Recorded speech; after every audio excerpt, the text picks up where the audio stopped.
The Story of My Life by Helen Keller. Chapter 1. It is with a kind of fear that I begin to write the history of my life. I have, as it were, a superstitious hesitation in lifting the veil that clings about my childhood like a golden mist. The task of writing an autobiography is a difficult one. When I try to classify my earliest impressions, I find that fact and fancy look alike across the years that link the past with the present. The woman paints the child's experiences in her own fantasy. A few impressions stand out vividly from the first years of my life, but the shadows of the prison house are on the rest. Besides, many of the joys and sorrows of childhood have lost their poignancy, and many incidents of vital importance in my early education have been forgotten in the excitement of great discoveries. In order, therefore, not to be tedious, I shall try to present in a series of sketches only the episodes that seem to me to be the most interesting and important. I was born on June the 27th, 1880, in Tuscumbia, a little town of northern Alabama. The family on my father's side is descended from Caspar Keller, a native of Switzerland, who settled in Maryland. One of my Swiss ancestors was the first teacher of the deaf in Zurich, and wrote a book on the subject of their education. Rather a singular coincidence, though it is true that there is no king who has not had a slave among his ancestors, and no slave who had not had a king among his. My grandfather, Caspar Keller's son, entered large tracts of land in Alabama, and finally settled there. I have been told that once a year he went from Tuscumbia to Philadelphia on horseback to purchase supplies for the plantation, and my aunt has in her possession many of the letters to his family, which give charming and vivid accounts of these trips. My grandmother Keller was a daughter of one of Lafayette's aides, Alexander Moore, and granddaughter of Alexander Spotswood, an early colonial governor of Virginia. She was also second cousin to Robert E. Lee.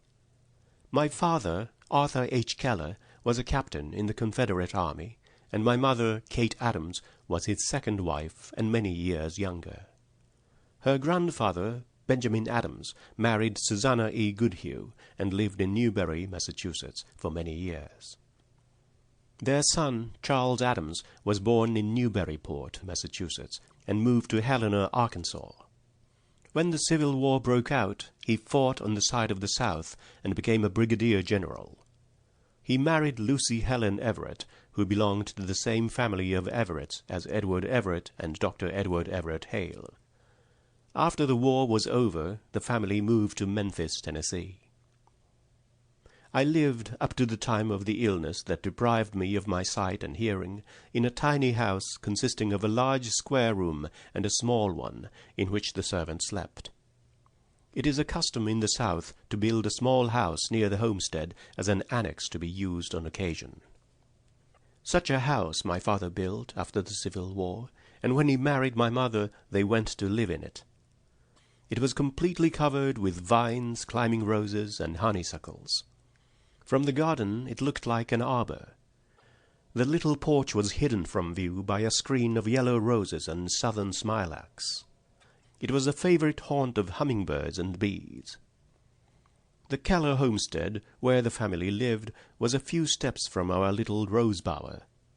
It was called Ivy Green because the house and the surrounding trees and fences were covered with beautiful English ivy.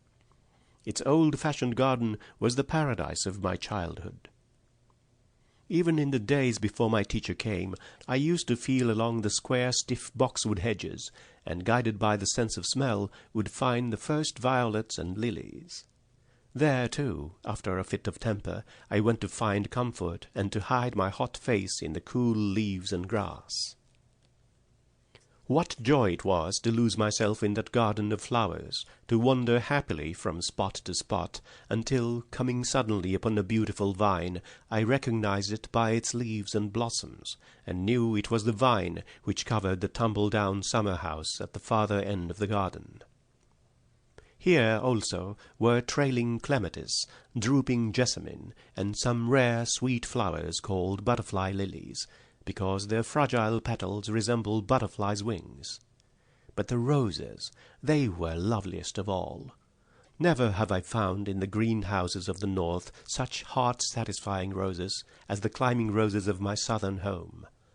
They used to hang in long festoons from our porch, filling the whole air with their fragrance, untainted by any earthy smell, and in the early morning, washed in the dew, they felt so soft, so pure, I could not help wondering if they did not resemble the asphodels of God's garden.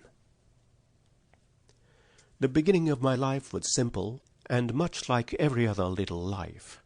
I came, I saw, I conquered, as the first baby in the family always does.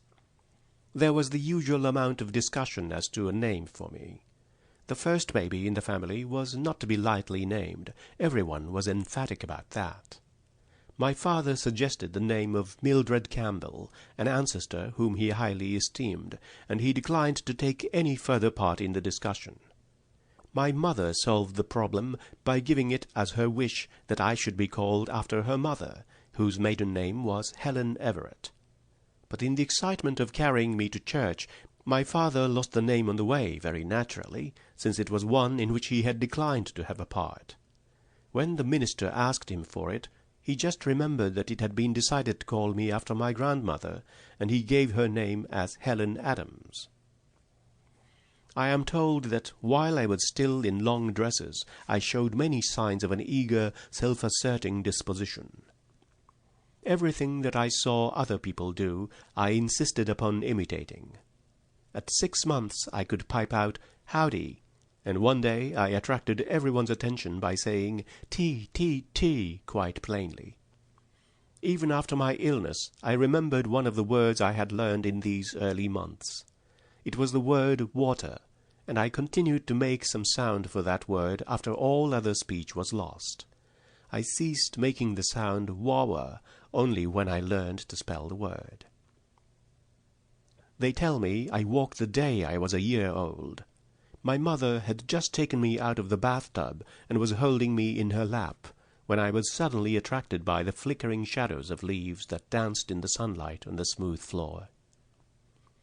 I slipped from my mother's lap and almost ran toward them.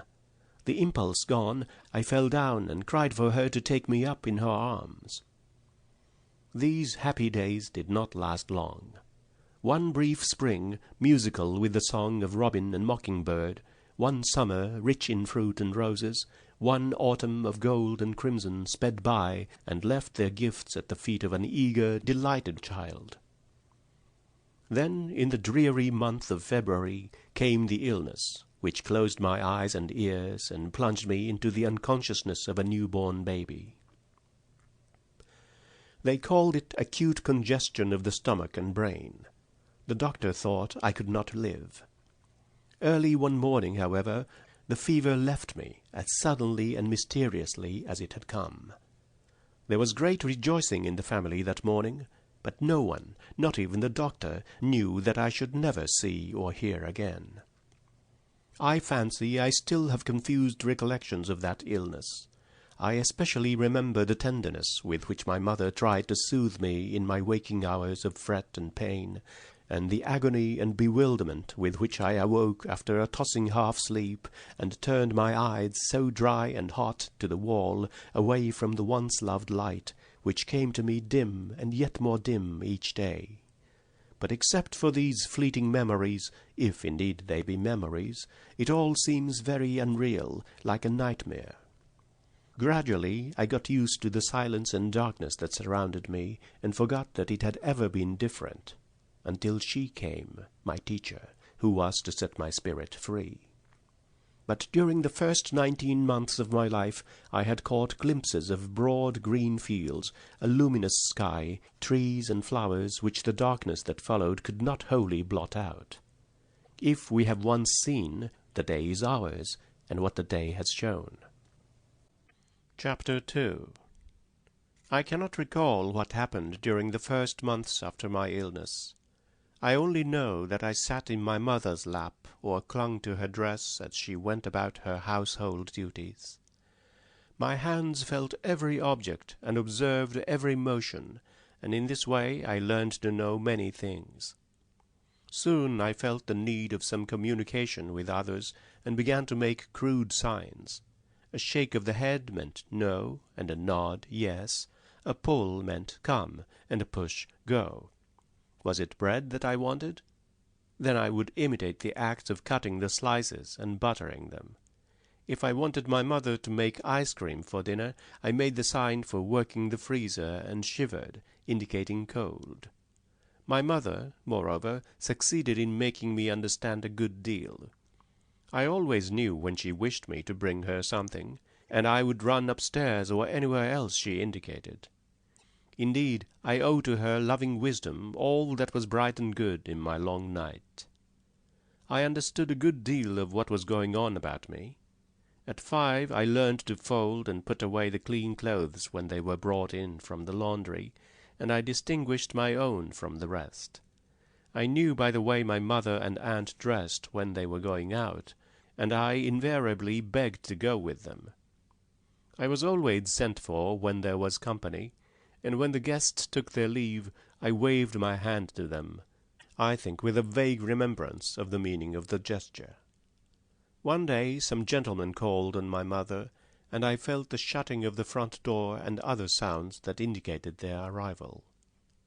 On a sudden thought, I ran upstairs before anyone could stop me, to put on my idea of a company dress. Standing before the mirror, as I had seen others do, I anointed mine head with oil and covered my face thickly with powder. Then I pinned a veil over my head so that it covered my face and fell in folds down to my shoulders, and tied an enormous bustle round my small waist, so that it dangled behind, almost meeting the hem of my skirt. Thus attired, I went down to help entertain the company. I do not remember when I first realized that I was different from other people, but I knew it before my teacher came to me. I had noticed that my mother and my friends did not use signs as I did when they wanted anything done, but talked with their mouths. Sometimes I stood between two persons who were conversing and touched their lips. I could not understand, and was vexed. I moved my lips and gesticulated frantically without result.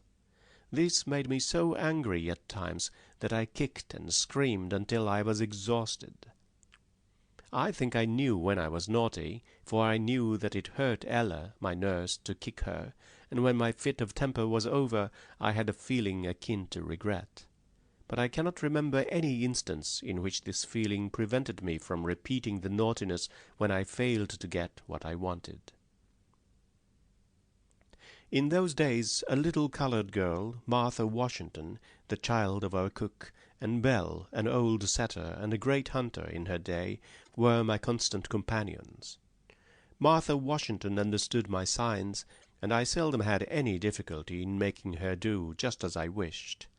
It pleased me to domineer over her, and she generally submitted to my tyranny rather than risk a hand-to-hand encounter.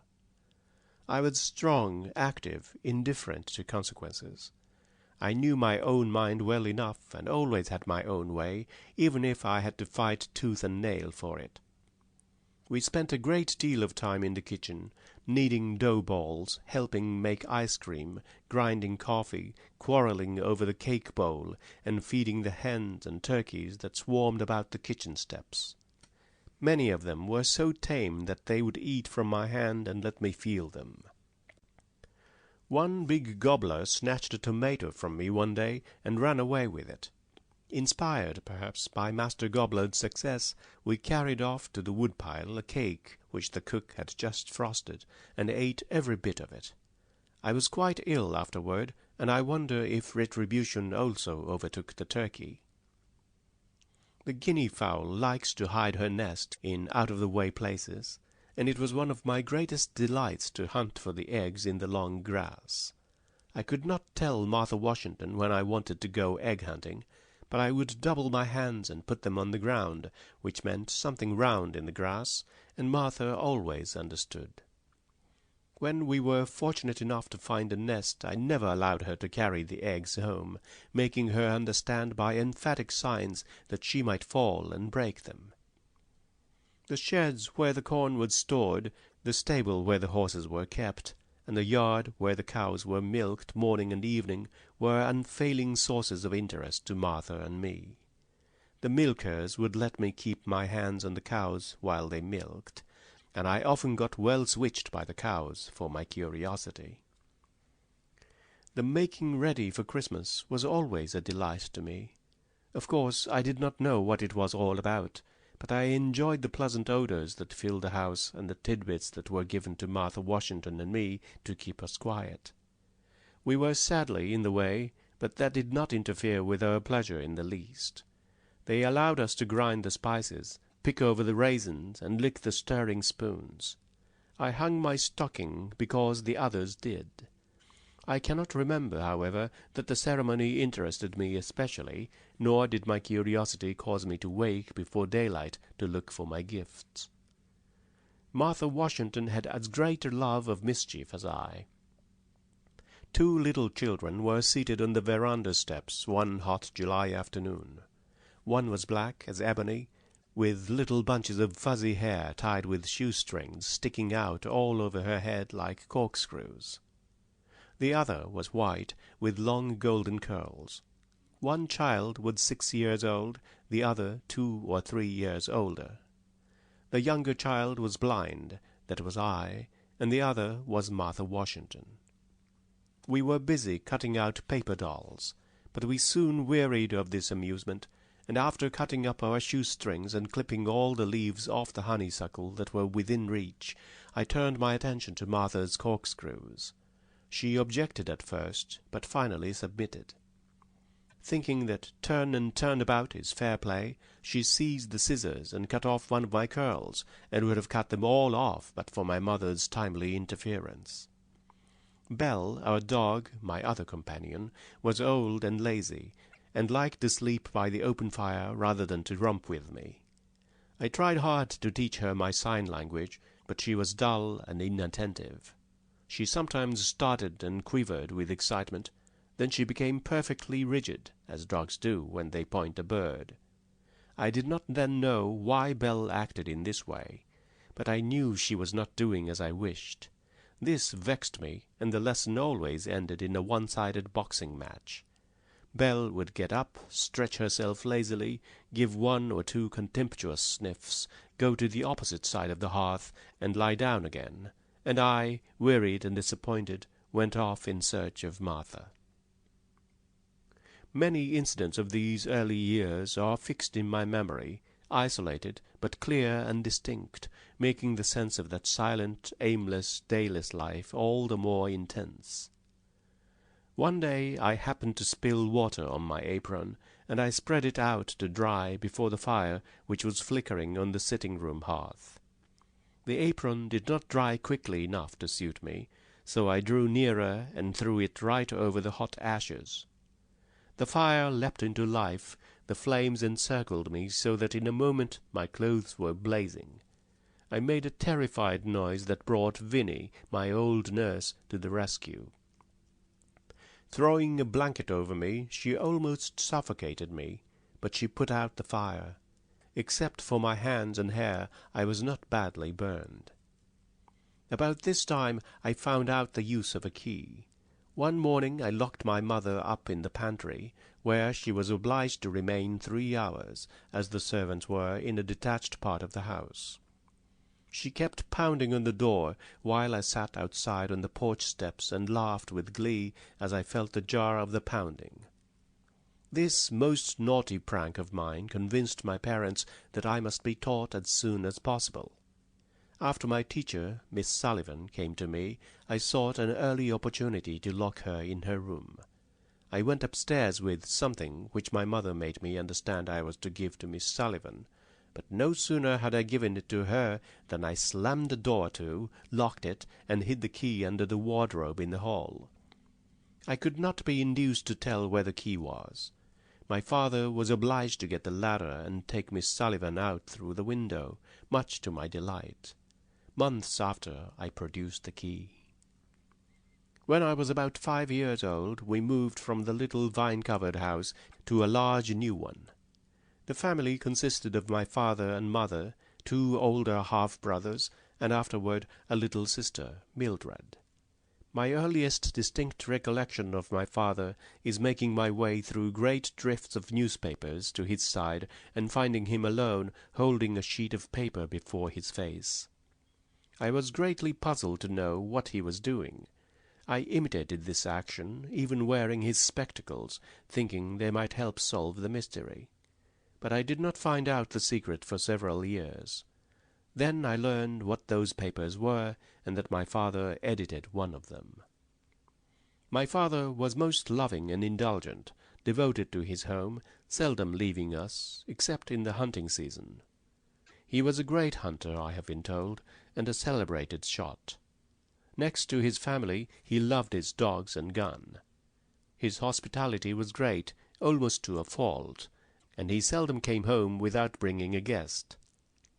His special pride was the big garden where, it was said, he raised the finest watermelons and strawberries in the country, and to me he brought the first ripe grapes and the choicest berries. I remember his caressing touch as he led me from tree to tree, from vine to vine, and his eager delight in whatever pleased me. He was a famous story-teller.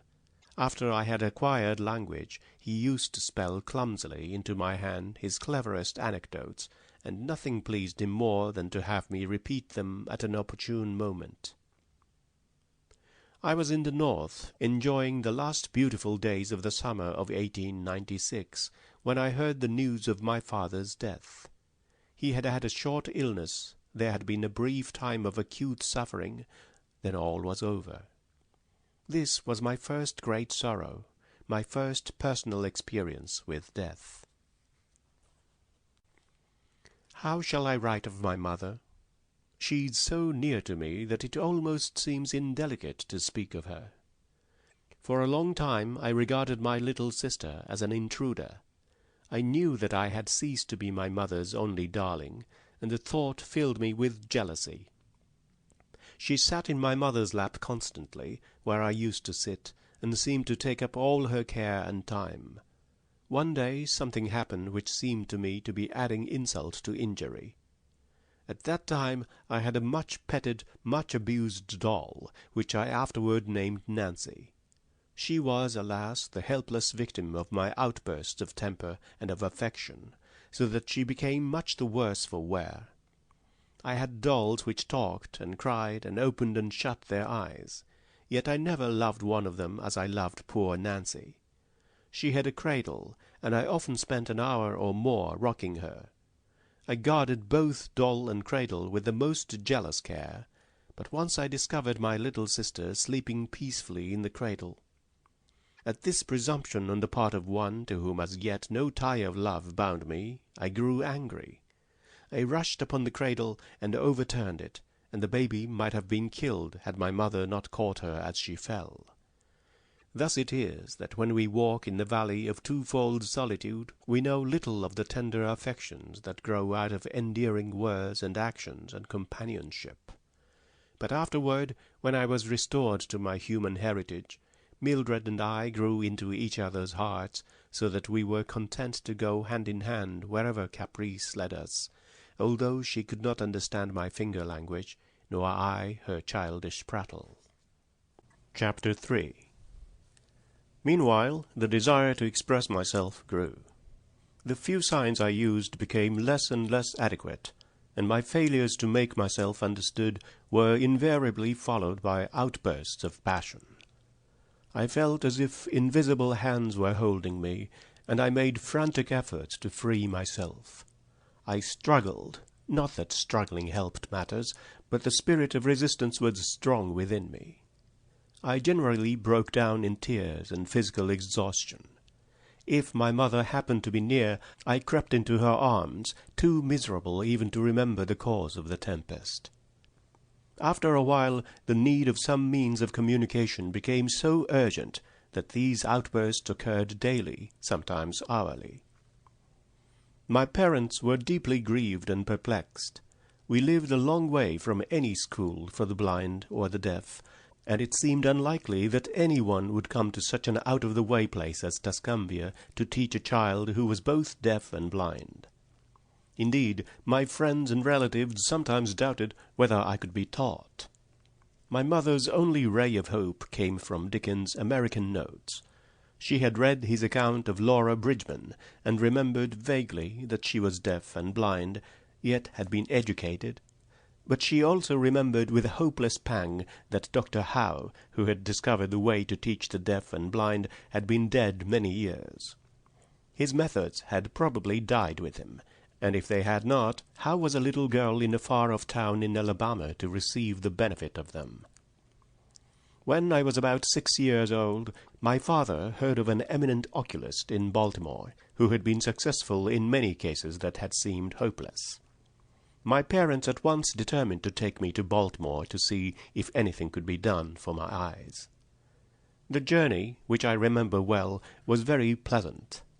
I made friends with many people on the train. One lady gave me a box of shells. My father made holes in these so that I could string them, and for a long time they kept me happy and contented. The conductor, too, was kind. Often, when he went his rounds, I clung to his coat-tails while he collected and punched the tickets. His punch, with which he let me play, was a delightful toy. Curled up in a corner of the seat, I amused myself for hours making funny little holes in bits of cardboard. My aunt made me a big doll out of towels. It was the most comical, shapeless thing, this improvised doll, with no nose, mouth, ears, or eyes, nothing that even the imagination of a child could convert into a face. Curiously enough, the absence of eyes struck me more than all the other defects put together. I pointed this out to everybody with provoking persistency, but no one seemed equal to the task of providing the doll with eyes. A bright idea, however, shot into my mind, and the problem was solved. I tumbled off the seat and searched under it until I found my aunt's cape, which was trimmed with large beads. I pulled 2 bees off, and indicated to her that I wanted her to sew them on my doll. She raised my hand to her eyes in a questioning way, and I nodded energetically. The bees were sewed in the right place, and I could not contain myself for joy. But immediately I lost all interest in the doll. During the whole trip I did not have one fit of temper. There were so many things to keep my mind and fingers busy. When we arrived in Baltimore, Dr. Chisholm received us kindly, but he could do nothing. He said, however, that I could be educated, and advised my father to consult Dr. Alexander Graham Bell of Washington, who would be able to give him information about schools and teachers of deaf or blind children. Acting on the doctor's advice, we went immediately to Washington to see Dr. Bell, my father with a sad heart and many misgivings, I wholly unconscious of his anguish, finding pleasure in the excitement of moving from place to place. Child as I was, I at once felt the tenderness and sympathy which endeared Dr. Bell to so many hearts as his wonderful achievements enlist their admiration. He held me on his knee while I examined his watch, and he made it strike for me. He understood my signs, and I knew it and loved him at once. But I did not dream that that interview would be the door through which I should pass from darkness into light, from isolation to friendship, companionship, knowledge, love. Dr. Bell advised my father to write to Mr. Anagnos, director of the Perkins Institution in Boston, the scene of Dr. Howe's great labors for the blind, and ask him if he had a teacher competent to begin my education. This my father did at once, and in a few weeks there came a kind letter from Mr. Anagnos, with the comforting assurance that a teacher had been found. This was in the summer of 1886. But Miss Sullivan did not arrive until the following March. Thus I came up out of Egypt and stood before Sinai, and the power divine touched my spirit and gave it sight, so that I beheld many wonders. And from the sacred mountain I heard a voice which said, Knowledge is love and light and vision. Chapter 4. The most important day I remember in all my life is the one on which my teacher, Anne Mansfield Sullivan, came to me. I am filled with wonder when I consider the immeasurable contrasts between the two lives which it connects. It was the 3rd of March, 1887, 3 months before I was 7 years old. On the afternoon of that eventful day, I stood on the porch, dumb, expectant. I guessed vaguely from my mother's signs and from the hurrying to and fro in the house that something unusual was about to happen, so I went to the door and waited on the steps. The afternoon sun penetrated the mass of honeysuckle that covered the porch, and fell on my upturned face. My fingers lingered almost unconsciously on the familiar leaves and blossoms which had just come forth to greet the sweet southern spring. I did not know what the future held of marvel or surprise for me. Anger and bitterness had preyed upon me continually for weeks, and a deep languor had succeeded this passionate struggle. Have you ever been at sea in a dense fog, when it seemed as if a tangible white darkness shut you in, and the great ship, tense and anxious, groped her way toward the shore with plummet and sounding line, and you waited with beating heart for something to happen? I was like that ship before my education began, only I was without compass or sounding line, and had no way of knowing how near the harbor was. "Light, give me light!" was the wordless cry of my soul, and the light of love shone on me in that very hour. I felt approaching footsteps. I stretched out my hand, as I supposed to my mother. Someone took it, and I was caught up and held close in the arms of her who had come to reveal all things to me, and, more than all things else, to love me.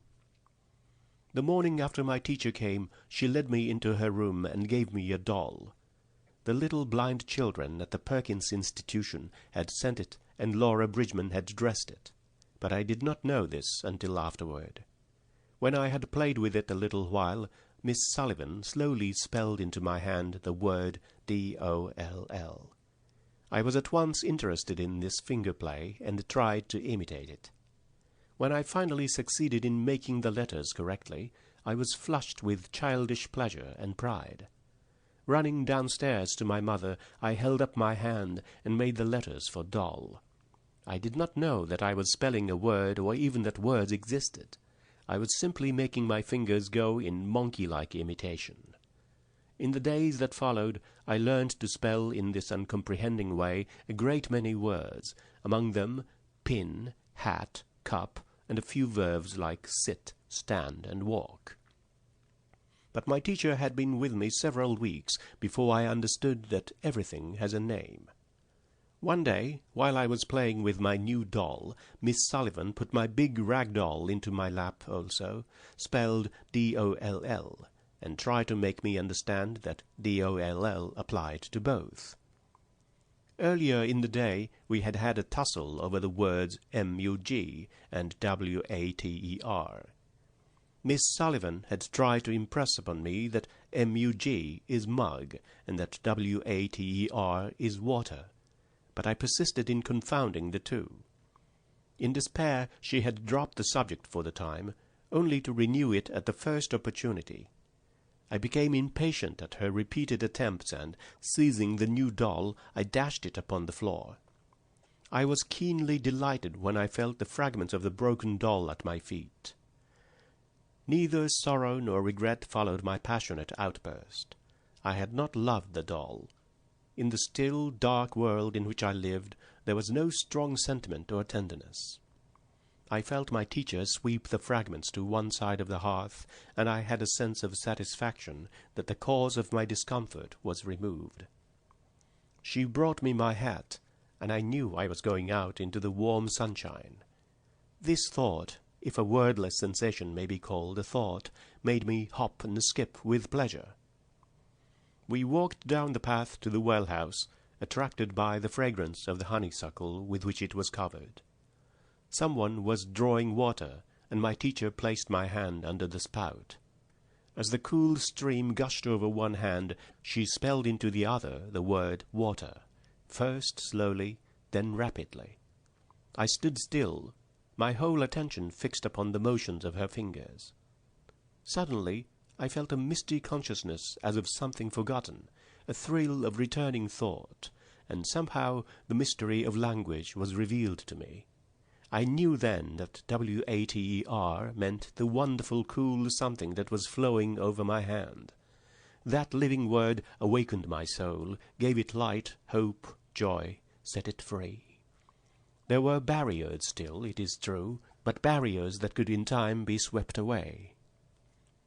I left the well-house eager to learn. Everything had a name, and each name gave birth to a new thought. As we returned to the house, every object which I touched seemed to quiver with life. That was because I saw everything with the strange new sight that had come to me. On entering the door, I remembered the doll I had broken. I felt my way to the hearth and picked up the pieces. I tried vainly to put them together. Then my eyes filled with tears, for I realized what I had done, and for the first time I felt repentance and sorrow. I learned a great many new words that day. I do not remember what they all were, but I do know that mother, father, sister, teacher were among them. Words that were to make the world blossom for me, like Aaron's rod with flowers. It would have been difficult to find a happier child than I was, as I lay in my crib at the close of that eventful day and lived over the joys it had brought me, and for the first time longed for a new day to come. Chapter 5.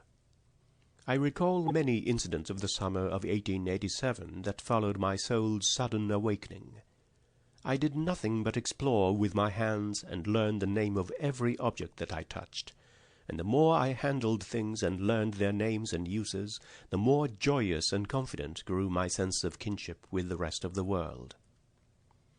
When the time of daisies and buttercups came, Miss Sullivan took me by the hand across the fields, where men were preparing the earth for the seed, to the banks of the Tennessee River, and there, sitting on the warm grass, I had my first lessons in the beneficence of nature. I learned how the sun and the rain make to grow out of the ground every tree that is pleasant to the sight and good for food, how birds build their nests and live and thrive from land to land, how the squirrel, the deer, the lion, and every other creature finds food and shelter. As my knowledge of things grew, I felt more and more the delight of the world I was in. Long before I learned to do a sum in arithmetic or describe the shape of the earth, Miss Sullivan had taught me to find beauty in the fragrant woods, in every blade of grass, and in the curves and dimples of my baby sister's hand.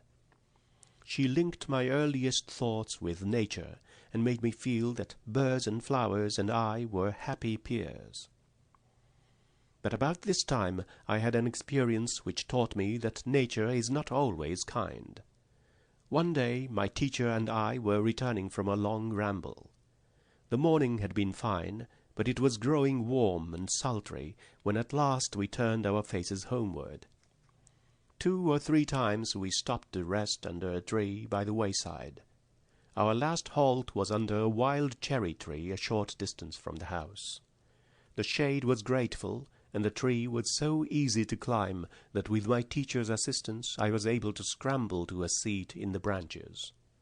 It was so cool up in the tree that Miss Sullivan proposed that we have our luncheon there. I promised to keep still while she went to the house to fetch it. Suddenly a change passed over the tree. All the sun's warmth left the air. I knew the sky was black, because all the heat, which meant light to me, had died out of the atmosphere. A strange odor came up from the earth. I knew it. It was the odor that always precedes a thunderstorm, and a nameless fear clutched at my heart. I felt absolutely alone, cut off from my friends and the firm earth. The immense, the unknown, enfolded me. I remained still and expectant. A chilling terror crept over me. I longed for my teacher's return, but above all things I wanted to get down from that tree. There was a moment of sinister silence, then a multitudinous stirring of the leaves. A shiver ran through the tree, and the wind sent forth a blast that would have knocked me off had I not clung to the branch with might and main. The tree swayed and strained, the small twigs snapped and fell about me in showers. A wild impulse to jump seized me, but terror held me fast. I crouched down in the fork of the tree. The branches lashed about me. I felt the intermittent jarring that came now and then, as if something heavy had fallen and the shock had travelled up till it reached the limb I sat on. It worked my suspense up to the highest point, and just as I was thinking the tree and I should fall together, my teacher seized my hand and helped me down. I clung to her, trembling with joy to feel the earth under my feet once more. I had learned a new lesson, that nature wages open war against her children, and under softest touch hides treacherous claws. After this experience, it was a long time before I climbed under the tree. The mere thought filled me with terror. It was the sweet allurement of the mimosa tree in full bloom that finally overcame my fears. One beautiful spring morning, when I was alone in the summer house, reading, I became aware of a wonderful subtle fragrance in the air. I started up and instinctively stretched out my hands. It seemed as if the spirit of spring had passed through the summer house. "What is it?" I asked, and the next minute I recognized the odor of the mimosa blossoms. I felt my way to the end of the garden, knowing that the mimosa tree was near the fence, at the turn of the path. Yes, there it was, all quivering in the warm sunshine, its blossom-laden branches almost touching the long grass. Was there ever anything so exquisitely beautiful in the world before? Its delicate blossoms shrank from the slightest earthly touch. It seemed as if a tree of paradise had been transplanted to earth. I made my way through a shower of petals to the great trunk, and for 1 minute stood irresolute. Then, putting my foot in the broad space between the forked branches, I pulled myself up into the tree. I had some difficulty in holding on, for the branches were very large and the bark hurt my hands. But I had a delicious sense that I was doing something unusual and wonderful, so I kept on climbing higher and higher until I reached a little seat which somebody had built there so long ago that it had grown part of the tree itself. I sat there for a long, long time, feeling like a fairy on a rosy cloud. After that I spent many happy hours in my tree of paradise, thinking fair thoughts and dreaming bright dreams. Chapter 6. I had now the key to all language, and I was eager to learn to use it. Children who hear acquire language without any particular effort. The words that fall from other lips they catch on the wing, as it were, delightedly, while the little deaf child must trap them by a slow and often painful process. But whatever the process, the result is wonderful. Gradually, from naming an object, we advance step by step until we have traversed the vast distance between our first stammered syllable and the sweep of thought in a line of Shakespeare. At first, when my teacher told me about a new thing, I asked very few questions. My ideas were vague, and my vocabulary was inadequate. But as my knowledge of things grew, and I learned more and more words, my field of inquiry broadened, and I would return again and again to the same subject, eager for further information. Sometimes a new word revived an image that some earlier experience had engraved on my brain. I remember the morning that I first asked the meaning of the word love. This was before I knew many words. I had found a few early violets in the garden and brought them to my teacher. She tried to kiss me, but at that time I did not like to have anyone kiss me except my mother. Miss Sullivan put her arm gently round me and spelled into my hand, "I love Helen." "What is love?" I asked. She drew me closer to her and said, "It is here," pointing to my heart, whose beats I was conscious of for the first time.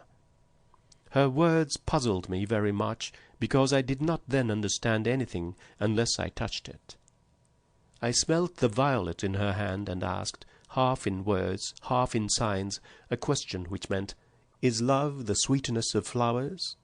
"No," said my teacher. Again I thought. The warm sun was shining on us. "Is this not love?" I asked, pointing in the direction from which the heat came. "Is this not love?" It seemed to me that there could be nothing more beautiful than the sun, whose warmth makes all things grow. But Miss Sullivan shook her head, and I was greatly puzzled and disappointed. I thought it strange that my teacher could not show me love. A day or two afterward, I was stringing beads of different sizes in symmetrical groups, 2 large beads, 3 small ones, and so on. I had made many mistakes, and Miss Sullivan had pointed them out again and again with gentle patience.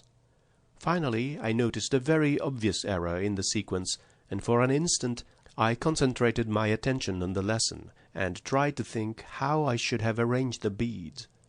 Miss Sullivan touched my forehead and spelled with decided emphasis, "Think." In a flash I knew that the word was the name of the process that was going on in my head. This was my first conscious perception of an abstract idea. For a long time I was still. I was not thinking of the beads in my lap, but trying to find a meaning for love in the light of this new idea. The sun had been under a cloud all day, and there had been brief showers, but suddenly the sun broke forth in all its southern splendor. Again I asked my teacher, "Is this not love?" "Love is something like the clouds that were in the sky before the sun came out," she replied. Then, in simpler words than these, which at that time I could not have understood, she explained, "You cannot touch the clouds, you know, but you feel the rain and know how glad the flowers and the thirsty earth are to have it after a hot day. You cannot touch love either, but you feel the sweetness that it pours into everything. Without love you would not be happy or want to play." The beautiful truth burst upon my mind. I felt that there were invisible lines stretched between my spirit and the spirits of others. From the beginning of my education, Miss Sullivan made it a practice to speak to me as she would speak to any hearing child. The only difference was that she spelled the sentences into my hand instead of speaking them. If I did not know the words and idioms necessary to express my thoughts, she supplied them, even suggesting conversation when I was unable to keep up my end of the dialogue.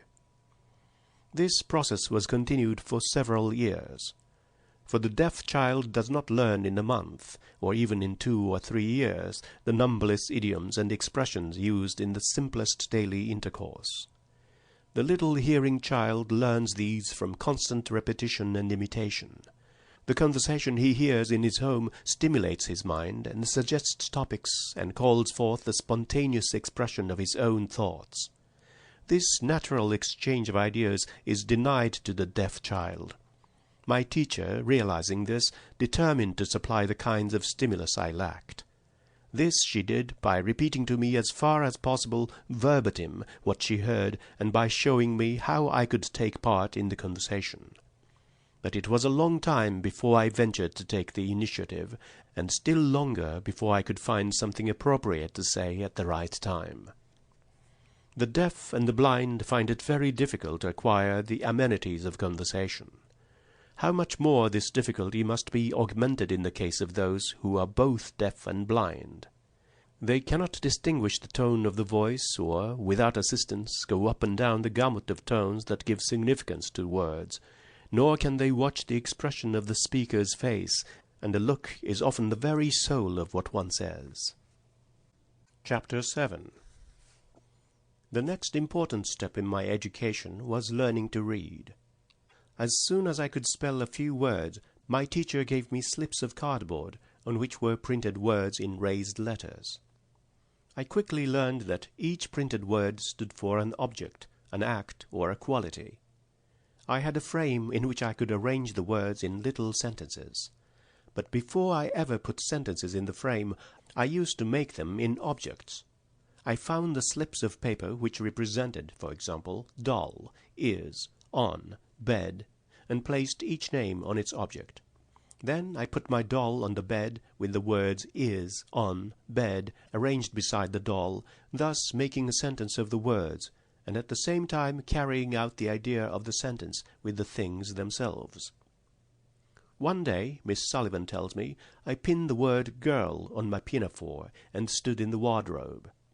On the shelf I arranged the words is in wardrobe. Nothing delighted me so much as this game. My teacher and I played it for hours at a time. Often everything in the room was arranged in object sentences. From the printed slip it was but a step to the printed book. I took my reader for beginners and hunted for the words I knew. When I found them, my joy was like that of a game of hide-and-seek. Thus I began to read. Of the time when I began to read connected stories I shall speak later. For a long time I had no regular lessons. Even when I studied most earnestly, it seemed more like play than work. Everything Miss Sullivan taught me she illustrated by a beautiful story or a poem. Whenever anything delighted or interested me, she talked it over with me just as if she were a little girl herself. What many children think of with dread as a painful plodding through grammar, hard sums, and harder definitions, is today one of my most precious memories. I cannot explain the peculiar sympathy Miss Sullivan had with my pleasures and desires. Perhaps it was the result of long association with the blind. Added to this, she had a wonderful faculty for description. She went quickly over uninteresting details, and never nagged me with questions to see if I remembered the day before yesterday's lesson. She introduced dry technicalities of science little by little, making every subject so real that I could not help remembering what she taught. We read and studied out of doors, preferring the sunlit woods to the house. All my early lessons have in them the breath of the woods, the fine resinous odor of pine needles, blended with the perfume of wild grapes. Seated in the gracious shade of a wild tulip tree, I learned to think that everything has a lesson and a suggestion. The loveliness of things taught me all their use. Indeed, everything that could hum, or buzz, or sing, or bloom had a part in my education. Noisy-throated frogs, katydids and crickets held in my hand until, forgetting their embarrassment, they trilled their reedy note. Little downy chickens and wildflowers, the dogwood blossoms, meadow violets, and budding fruit trees. I felt the bursting cotton balls and fingered their soft fibre and fuzzy seeds. I felt the low soughing of the wind through the corn stalks, the silky rustling of the long leaves, and the indignant snort of my pony as we caught him in the pasture and put the bit in his mouth. Ah me, how well I remember the spicy, clovery smell of his breath. Sometimes I rose at dawn and stole into the garden, while the heavy dew lay on the grass and flowers. Few know what joy it is to feel the roses pressing softly into the hand, or the beautiful motion of the lilies as they sway in the morning breeze. Sometimes I caught an insect in the flower I was plucking, and I felt the faint noise of a pair of wings rubbed together in a sudden terror, as the little creature became aware of a pressure from without. Another favourite haunt of mine was the orchard, where the fruits ripened early in July.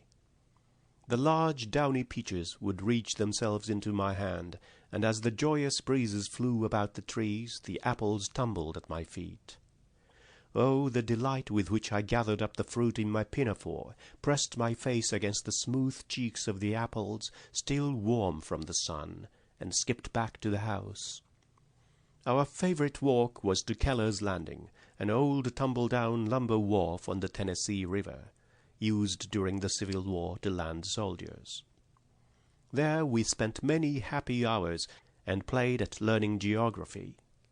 I built dams of pebbles, made islands and lakes, and dug river beds, all for fun, and never dreamed that I was learning a lesson.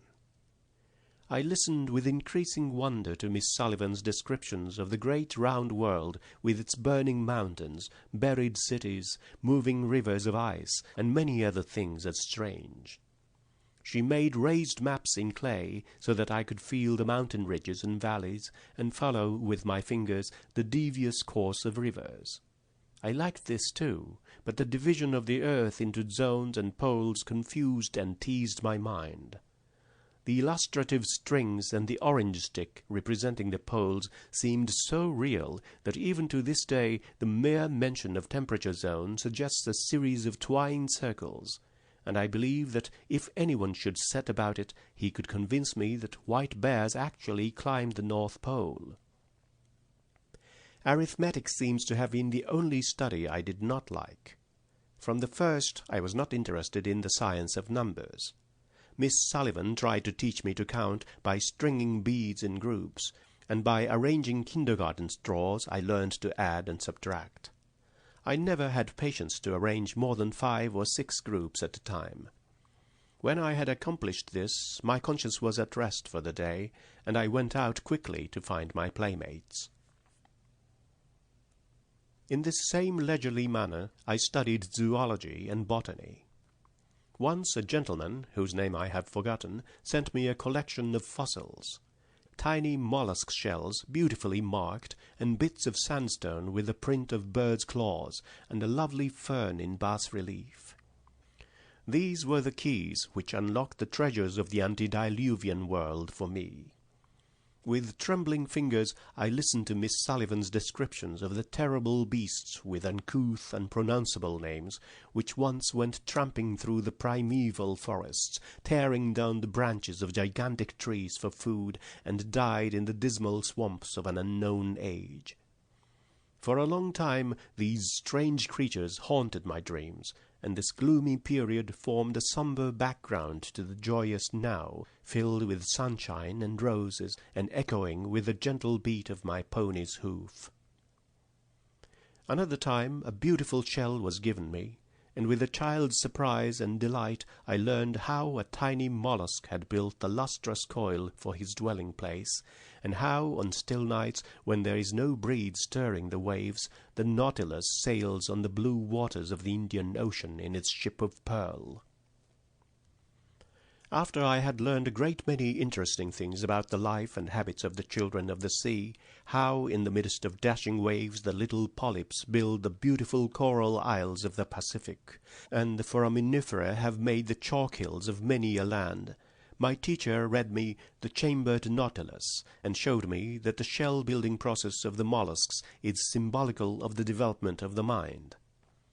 Just as the wonder-working mantle of the Nautilus changes the material it absorbs from the water and makes it a part of itself, so the bits of knowledge one gathers undergo a similar change and becomes pearls of thought. Again, it was the growth of a plant that furnished the text for a lesson. We bought a lily and set it in the sunny window. Very soon the green, pointed buds showed signs of opening. The slender, finger-like leaves on the outside opened slowly, reluctant, I thought, to reveal the loveliness they hid.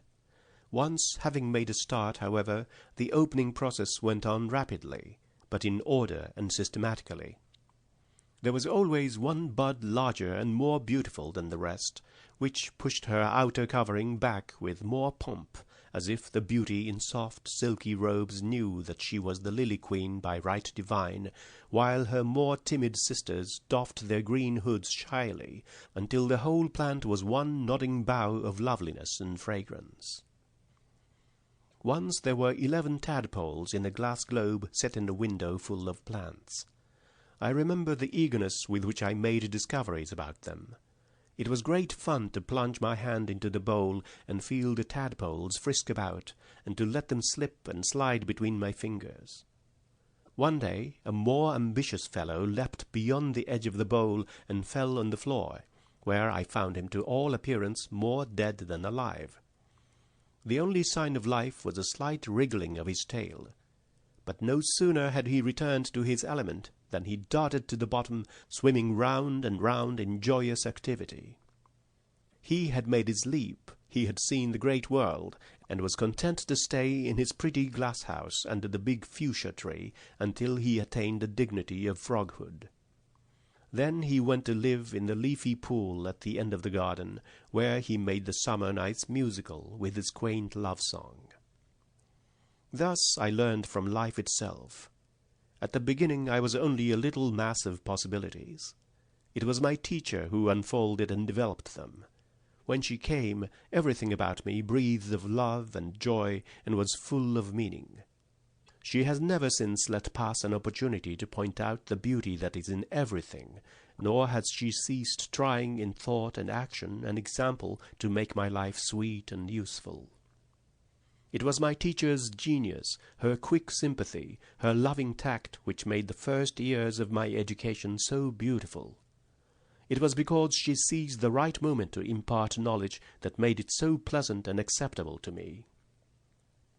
She realized that a child's mind is like a shallow brook which ripples and dances merrily over the stony course of its education, and reflects here a flower, there a bush, yonder a fleecy cloud, and she attempted to guide my mind on its way, knowing that like a brook it should be fed by mountain streams and hidden springs, until it broadened out into a deep river, capable of reflecting in its placid surface billowy hills, the luminous shadows of trees, and the blue heavens, as well as the sweet face of a little flower.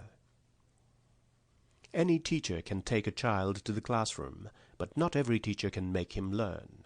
He will not work joyously until he feels that liberty is his, whether he is busy or at rest. He must feel the flush of victory and the heart-sinking of disappointment before he takes with a will the tasks distasteful to him and resolves to dance his way bravely through a dull routine of textbooks. My teacher is so near to me that I scarcely think of myself apart from her. How much of my delight in all beautiful things is innate, and how much is due to her influence, I can never tell. I feel that her being is inseparable from my own, and that the footsteps of my life are in hers. All the best of me belongs to her. There is not a talent or an inspiration or a joy in me that is not awakened by her loving touch. Chapter 8. The first Christmas after Miss Sullivan came to Tuscumbia was a great event. Everyone in the family prepared surprises for me. But what pleased me most, Miss Sullivan and I prepared surprises for everybody else. The mystery that surrounded the gifts was my greatest delight and amusement. My friends did all they could to excite my curiosity by hints and half-spelled sentences which they pretended to break off in the nick of time. Miss Sullivan and I kept up a game of guessing which taught me more about the use of language than any set lessons could have done.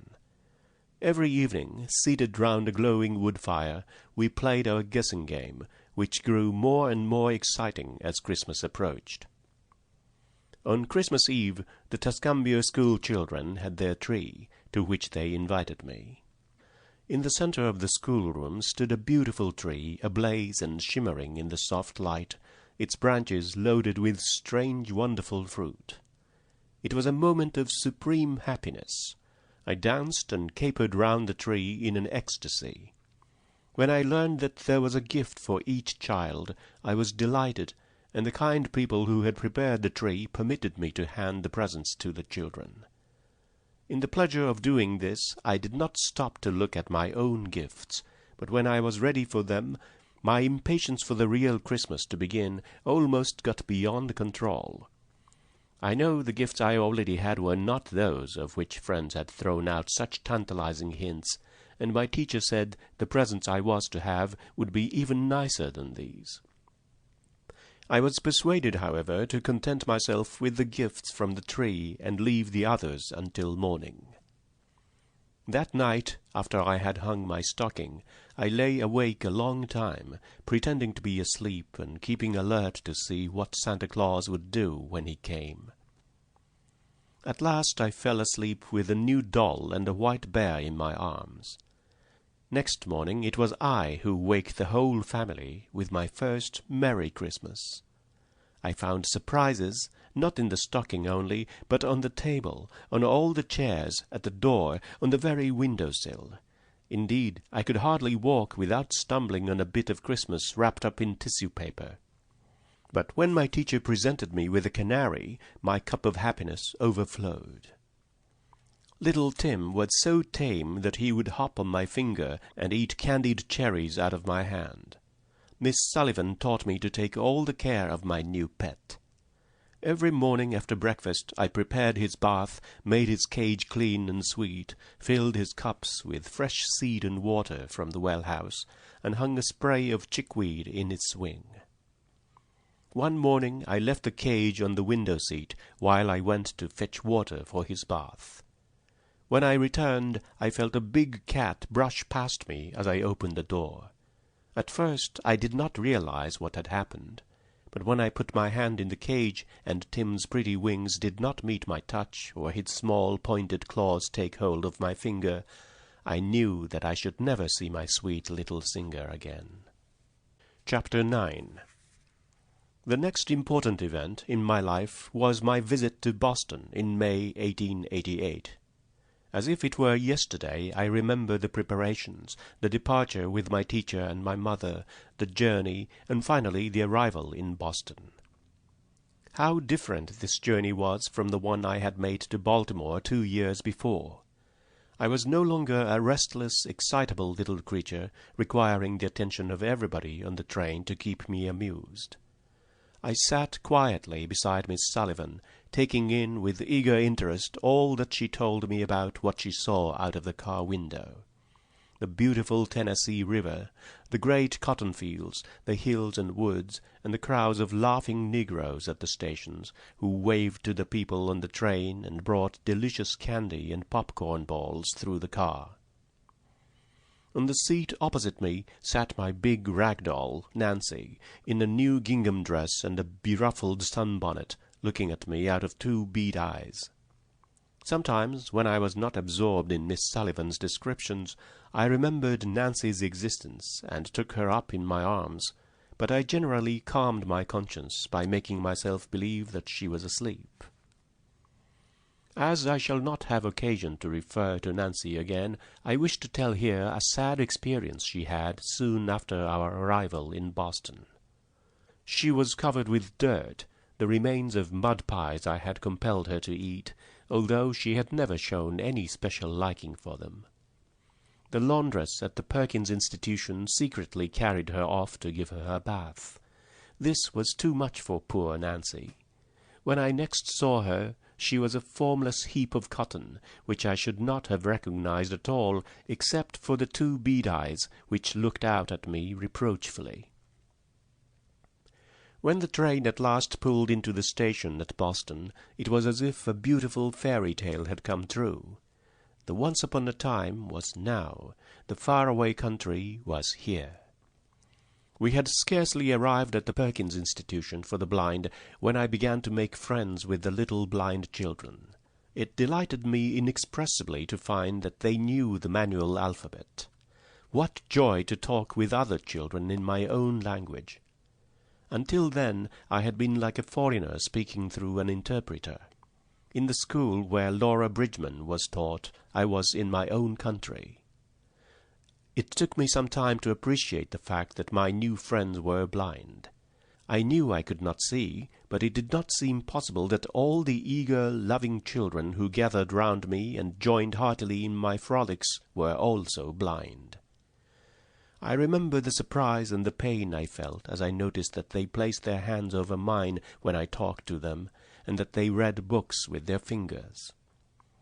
Although I had been told this before, and although I understood my own deprivations, yet I had thought vaguely that since they could hear, they must have a sort of second sight, and I was not prepared to find one child and another, and yet another, deprived of the same precious gift. But they were so happy and contented that I lost all sense of pain in the pleasure of their companionship. One day spent with the blind children made me feel thoroughly at home in my new environment, and I looked eagerly from one pleasant experience to another as the days flew swiftly by. I could not quite convince myself that there was much world left, for I regarded Boston as the beginning and the end of creation. While we were in Boston, we visited Bunker Hill, and there I had my first lesson in history. The story of the brave men who had fought on the spot where we stood excited me greatly. I climbed the monument, counting the steps, and wondering as I went higher and yet higher if the soldiers had climbed this great stairway and shot at the enemy on the ground below. The next day we went to Plymouth by water. This was my first trip on the ocean, and my first voyage in a steamboat. How full of life and motion it was! But the rumble of the machinery made me think it was thundering, and I began to cry, because I feared if it rained we should not be able to have our picnic out of doors. I was more interested, I think, in the great rock on which the Pilgrims landed than in anything else in Plymouth. I could touch it, and perhaps that made the coming of the Pilgrims and their toils and great deeds seem more real to me. I have often held in my hand a little model of the Plymouth Rock, which a kind gentleman gave me at Pilgrim Hall, and I have fingered its curves, the split in the centre, and the embossed figures 1620, and turned over in my mind all that I knew about the wonderful story of the Pilgrims. How my childish imagination glowed with the splendour of their enterprise! I idealized them as the bravest and most generous men that ever sought a home in a strange land. I thought they desired the freedom of their fellow men as well as their own. I was keenly surprised and disappointed years later to learn of their acts of persecution that makes us tingle with shame, even while we glory in the courage and energy that gave us our country beautiful. Among the many friends I made in Boston were Mr. William Endicott and his daughter. Their kindness to me was the seed from which many pleasant memories have since grown. One day we visited their beautiful home at Beverly Farms. I remember with delight how I went through their rose garden, how their dogs, Big Leo and little curly-haired Fritz with long ears, came to meet me, and how Nimrod, the swiftest of the horses, poked his nose into my hands for a pat and a lump of sugar. I also remember the beach, where for the first time I played in the sand. It was hard, smooth sand, very different from the loose, sharp sand mingled with kelp and shells at Brewster. Mr. Endicott told me about the great ships that came sailing by from Boston, bound for Europe. I saw him many times after that, and he was always a good friend to me. Indeed, I was thinking of him when I called Boston the city of kind hearts. Chapter 10. Just before the Perkins Institution closed for the summer, it was arranged that my teacher and I should spend our vacation at Brewster, on Cape Cod, with our dear friend Mrs. Hopkins. I was delighted, for my mind was full of the prospective joys and of the wonderful stories I had heard about the sea. My most vivid recollection of that summer is the ocean. I had always lived far inland and had never had so much as a whiff of salt air, but I had read in a big book called Our World a description of the ocean which filled me with wonder and an intense longing to touch the mighty sea and feel it roar. So my little heart leapt high with eager excitement when I knew that my wish was at last to be realized. No sooner had I been helped into my bathing suit than I sprang out upon the warm sand, and without thought of fear plunged into the cool water. I felt the great billows rock and sink. The buoyant motion of the water filled me with an exquisite, quivering joy. Suddenly my ecstasy gave place to terror, for my foot struck against a rock, and the next instant there was a rush of water over my head. I thrust out my hands to grasp some support. I clutched at the water and at the seaweed which the waves tossed in my face. But all my frantic efforts were in vain. The waves seemed to be playing a game with me, and tossed me from one to another in their wild frolic. It was fearful. The good, firm earth had slipped from my feet, and everything seemed shut out from this strange, all-enveloping element. Life, air, warmth, and love. At last, however, the sea, as if weary of its new toy, threw me back on the shore, and in another instant I was clasped in my teacher's arms. Oh, the comfort of the long, tender embrace! As soon as I had recovered from my panic sufficiently to say anything, I demanded, "Who put salt in the water?"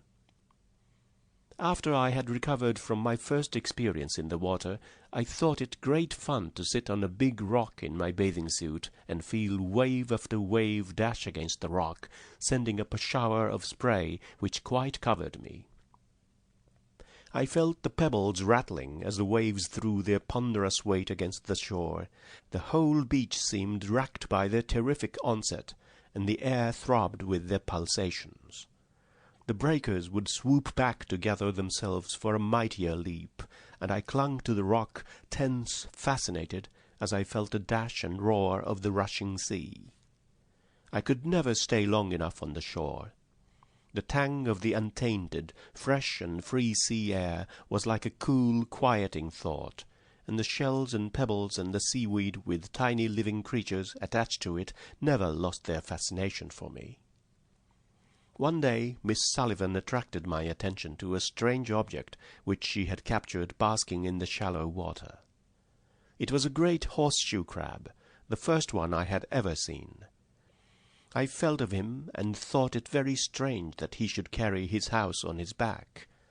It suddenly occurred to me that he might make a delightful pet, so I seized him by the tail with both hands and carried him home. This feat pleased me highly, as his body was very heavy, and it took all my strength to drag him 1/2 a mile. I would not leave Miss Sullivan in peace until she had put the crab in a trough near the well, where I was confident he would be secure. But next morning I went to the trough, and lo, he had disappeared. Nobody knew where he had gone, or how he had escaped. My disappointment was bitter at the time, but little by little I came to realize that it was not kind or wise to force this poor dumb creature out of his element, and after a while I felt happy in the thought that perhaps he had returned to the sea. Chapter 11. In the autumn I returned to my southern home with a heart full of joyous memories. As I recall that visit north, I am filled with wonder at the richness and variety of the experiences that cluster about it. It seems to have been the beginning of everything. The treasures of a new, beautiful world were laid at my feet, and I took in pleasure and information at every turn. I lived myself into all things. I was never still a moment. My life was as full of motion as those little insects that crowd a whole existence into one brief day. I met many people who talked with me by spelling into my hand, and thought in joyous sympathy leapt up to meet thought, and behold, a miracle had been wrought. The barren places between my mind and the minds of others blossomed like the rose. I spent the autumn months with my family at our summer cottage, on a mountain about 14 miles from Tuscumbia. It was called Fern Quarry, because near it there was a limestone quarry, long since abandoned. 3 frolicsome little streams ran through it from springs in the rocks above, leaping here and tumbling there in laughing cascades wherever the rocks tried to bar their way. The opening was filled with ferns which completely covered the beds of limestone and in places hid the streams. The rest of the mountain was thickly wooded. Here were great oaks and splendid evergreens with trunks like mossy pillars, from the branches of which hung garlands of ivy and mistletoe, and persimmon trees, the odour of which pervaded every nook and corner of the wood, an elusive, fragrant something that made the heart glad. In places the wild muscadine and scuppernong vines stretched from tree to tree, making arbours which were always full of butterflies and buzzing insects. It was delightful to lose ourselves in the green hollows of that tangled wood in the late afternoon, and to smell the cool, delicious odours that came up from the earth at the close of the day. Our cottage was a sort of rough camp, beautifully situated on the top of the mountain among oaks and pines.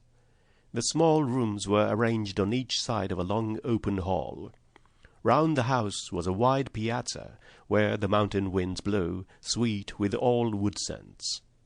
We lived on the piazza most of the time. There we worked, ate, and played.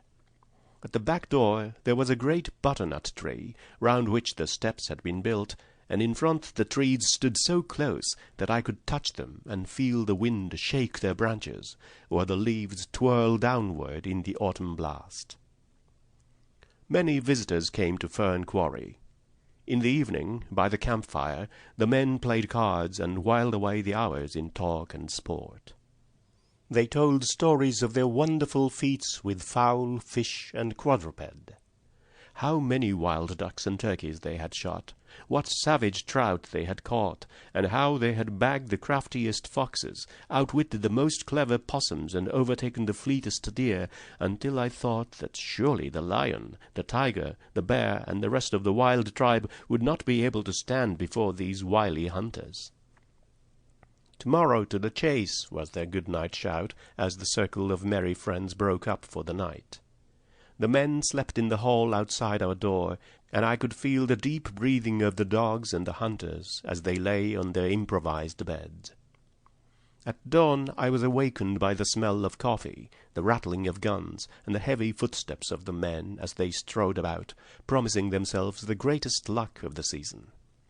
I could also feel the stamping of the horses, which they had hidden out from town and hitched under the trees, where they stood all night, neighing loudly, impatient to be off.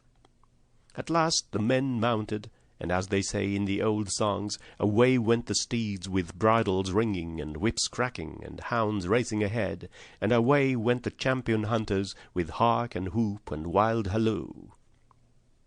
Later in the morning we made preparations for a barbecue. A fire was kindled at the bottom of a deep hole in the ground, big sticks were laid crosswise at the top, and meat was hung from them and turned on spits. Around the fire squatted negroes, driving away the flies with long branches. The savory odor of the meat made me hungry long before the tables were set. When the bustle and excitement of preparation was at its height, the hunting party made its appearance, struggling in by twos and threes, the men hot and weary, the horses covered with foam, and the jaded hounds panting and dejected, and not a single kill. Every man declared that he had seen at least one deer, and that the animal had come very close, but however hotly the dogs might pursue the game, however well the guns might be aimed, at the snap of the trigger there was not a deer in sight. They had been as fortunate as the little boy who said he came very near seeing a rabbit. He saw his tracks.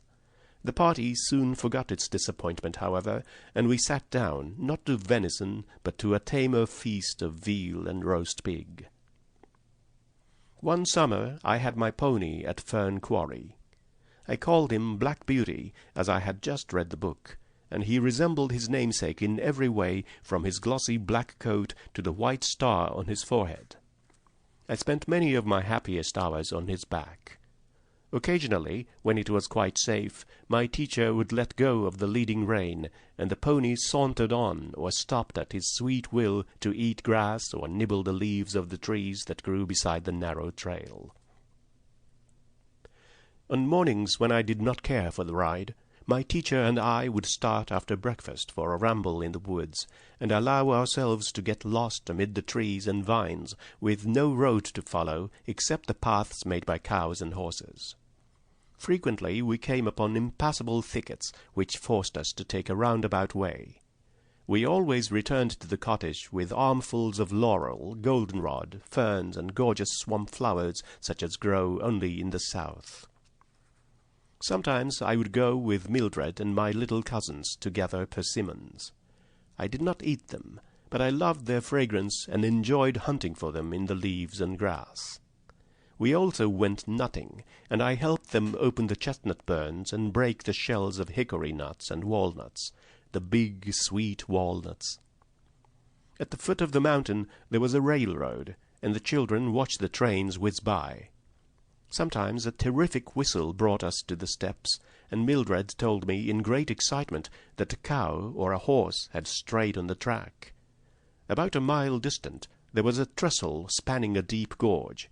It was very difficult to walk over. The ties were wide apart, and so narrow that one felt as if one were walking on knives.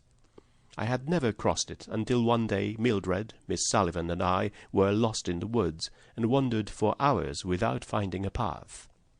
Suddenly Mildred pointed with her little hand and exclaimed, "There's the trestle." We would have taken any way rather than this, but it was late and growing dark, and the trestle was a short-cut home. I had to feel for the rails with my toe, but I was not afraid, and got on very well, until all at once there came a faint puff, puff from the distance. "I see the train!" cried Mildred, and in another minute it would have been upon us, had we not climbed down on the cross-braces while it rushed over our heads. I felt the hot breath from the engine on my face, and the smoke and ashes almost choked us.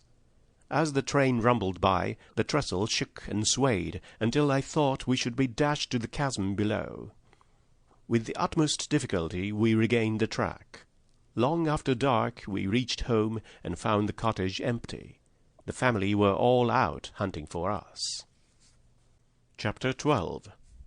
After my first visit to Boston, I spent almost every winter in the north. Once I went on a visit to a New England village, with its frozen lakes and vast snowfields. It was then that I had opportunities such as had never been mine to enter into the treasures of the snow. I recall my surprise on discovering that a mysterious hand had stripped the trees and bushes, leaving only here and there a wrinkled leaf.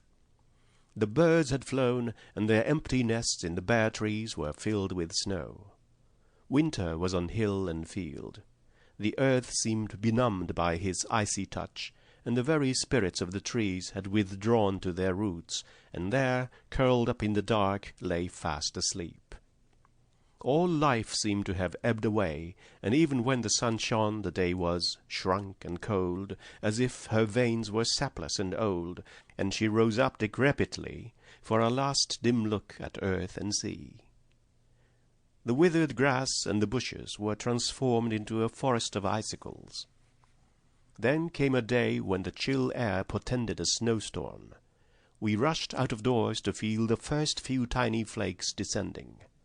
Hour by hour the flakes dropped silently, softly from their airy height to the earth, and the country became more and more level. A snowy night closed upon the world, and in the morning one could scarcely recognize a feature of the landscape.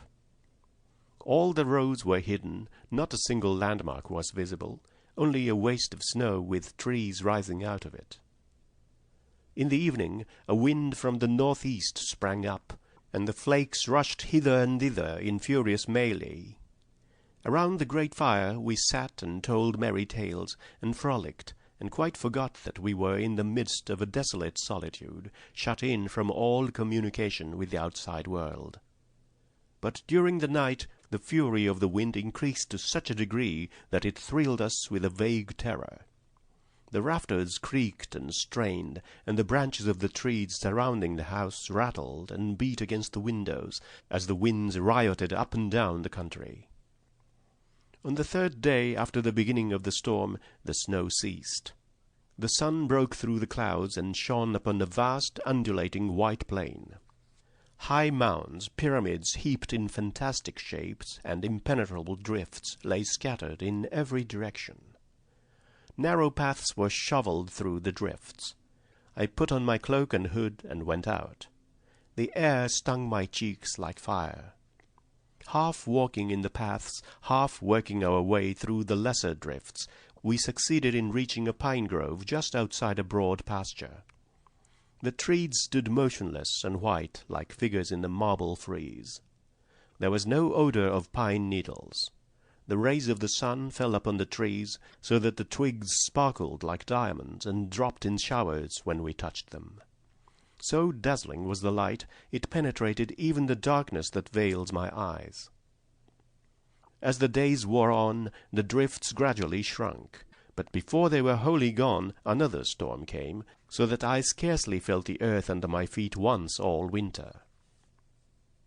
At intervals the trees lost their icy covering, and the bulrushes and underbrush were bare, but the lake lay frozen and hard beneath the sun.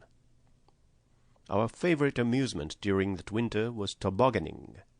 In places the shore of the lake rises abruptly from the water's edge. Down these steep slopes we used to coast. We would get on our toboggan, a boy would give us a shove, and off we went. Plunging through drifts, leaping hollows, swooping down upon the lake, we would shoot across its gleaming surface to the opposite bank. What joy, What exhilarating madness! For one wild, glad moment we snapped the chain that binds us to earth, and joining hands with the winds, we felt ourselves divine. Chapter 13. It was in the spring of 1890 that I learned to speak. The impulse to utter audible sounds had always been strong within me. I used to make noises, keeping one hand on my throat while the other hand felt the movements of my lips. I was pleased with anything that made a noise, and liked to feel the cat purr and the dog bark. I also liked to keep my hand on a singer's throat or on a piano when it was being played. Before I lost my sight and hearing, I was fast learning to talk, but after my illness it was found that I had ceased to speak because I could not hear. I used to sit in my mother's lap all day long and keep my hands on her face because it amused me to feel the motions of her lips. And I moved my lips too, although I had forgotten what talking was. My friends say that I laughed and cried naturally, and for a while I made many sounds and word elements, not because they were a means of communication, but because the need of exercising my vocal organs was imperative. There was, however, one word, that meaning of which I still remembered: water. I pronounced it wawa. Even this became less and less intelligible until the time when Miss Sullivan began to teach me. I stopped using it only after I had learnt to spell the word on my fingers. I had known for a long time that the people about me used a method of communication different from mine, and even before I knew that a deaf child could be taught to speak, I was conscious of dissatisfaction with the means of communication I already possessed. One who is entirely dependent upon the manual alphabet has always a sense of restraint, of narrowness. This feeling began to agitate me with a vexing, forward-reaching sense of a lack that should be filled. My thoughts would often rise and beat up like birds against the wind, and I persisted in using my lips and voice. Friends tried to discourage this tendency, fearing lest it should lead to disappointment. But I persisted, and an accident soon occurred which resulted in the breaking down of this great barrier. I heard the story of Ragnhild Carter. Mrs. Lamson, who had been one of Laura Bridgman's teachers, and who had just returned from a visit to Norway and Sweden, came to see me and told me of Ragnhild Carter, a deaf and blind girl in Norway who had actually been taught to speak. Mrs. Lamson had scarcely finished telling me about this girl's success before I was on fire with eagerness. I resolved that I, too, would learn to speak. I would not rest satisfied until my teacher took me, for advice and assistance, to Miss Sarah Fuller, principal of the Horace Mann School. This lovely, sweet-natured lady offered to teach me herself, and we began the 26th of March, 1890. Miss Fuller's method was this. She passed my hand lightly over her face, and let me feel the position of her tongue and lips when she made a sound. I was eager to imitate every motion, and in an hour had learned 6 elements of speech: M, P, A, S, T, I. Miss Fuller gave me 11 lessons in all. I shall never forget the surprise and delight I felt when I uttered my first connected sentence: "It is warm." True, they were broken and stammering syllables, but they were human speech. My soul, conscious of new strength, came out of bondage, and was reaching through those broken symbols of speech to all knowledge and all faith. No deaf child who has earnestly tried to speak the words which he has never heard, to come out of the prison of silence, where no tone of love, no song of bird, no strain of music ever pierces the stillness, can forget the thrill of surprise, the joy of discovery which came over him when he uttered his first word. Only such a one can appreciate the eagerness with which I talk to my toys, to stones, trees, birds, and dumb animals, or the delight I felt when at my call Mildred ran to me, or my dogs obeyed my commands. It is an unspeakable boon to me to be able to speak in winged words that need no interpretation. As I talked, happy thoughts fluttered up out of my words that might perhaps have struggled in vain to escape my fingers. But it must not be supposed that I could really talk in this short time. I had learned only the elements of speech. Miss Fuller and Miss Sullivan could understand me, but most people would not have understood one word in 100. Nor is it true that after I had learned these elements I did the rest of the work myself. But for Miss Sullivan's genius, untiring perseverance, and devotion, I could not have progressed as far as I have toward natural speech. In the first place, I laboured night and day before I could be understood even by my most intimate friends. In the second place, I needed Miss Sullivan's assistance constantly in my efforts to articulate each sound clearly and to combine all sounds in 1,000 ways. Even now she calls my attention every day to mispronounced words. All teachers of the deaf know what this means, and only they can at all appreciate the peculiar difficulties with which I had to contend. I had to use the sense of touch in catching the vibrations of the throat, the movements of the mouth, and the expression of the face. And often this sense was at fault. In such cases I was forced to repeat the words or sentences, sometimes for hours, until I felt the proper ring in my own voice. My work was practice, practice, practice.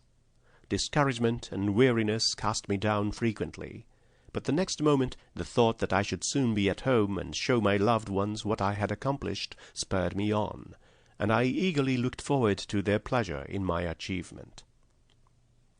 My little sister will understand me now, was a thought stronger than all obstacles.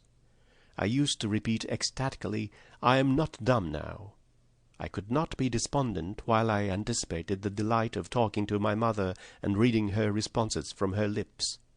It astonished me to find how much easier it is to talk than to spell with the fingers, and I discarded the manual alphabet as a medium of communication on my part. But Miss Sullivan and a few friends still use it in speaking to me, for it is more convenient and more rapid than lip-reading. Just here, perhaps, I had better explain our use of the manual alphabet, which seems to puzzle people who do not know us. One who reads or talks to me spells with his hand, using the single-hand manual alphabet generally employed by the deaf. I place my hand on the hand of the speaker so lightly as not to impede its movements. The position of the hand is as easy to feel as it is to see. I do not feel each letter any more than you see each letter separately when you read. Constant practice makes the fingers very flexible, and some of my friends spell rapidly, about as fast as an expert writes on a typewriter. The mere spelling is, of course, no more a conscious act than it is in writing. When I had made speech my own, I could not wait to go home. At last the happiest of happy moments arrived. I had made my homeward journey, talking constantly to Miss Sullivan, not for the sake of talking, but determined to improve to the last minute. Almost before I knew it, the train stopped at the Tuscumbia station, and there on the platform stood the whole family. My eyes fill with tears now as I think how my mother pressed me close to her, speechless and trembling with delight, taking in every syllable that I spoke, while little Mildred seized my free hand and kissed it and danced, and my father expressed his pride and affection in a big silence. It was as if Isaiah's prophecy had been fulfilled in me.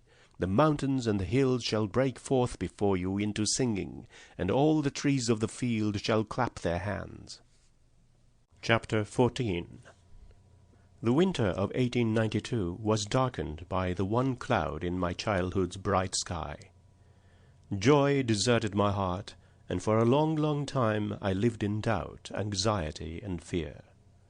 Books lost their charm for me, and even now the thought of those dreadful days chills my heart.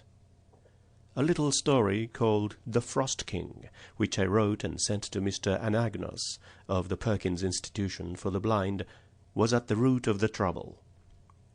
In order to make the matter clear, I must set forth the facts connected with his episode, which justice to my teacher and to myself compels me to relate.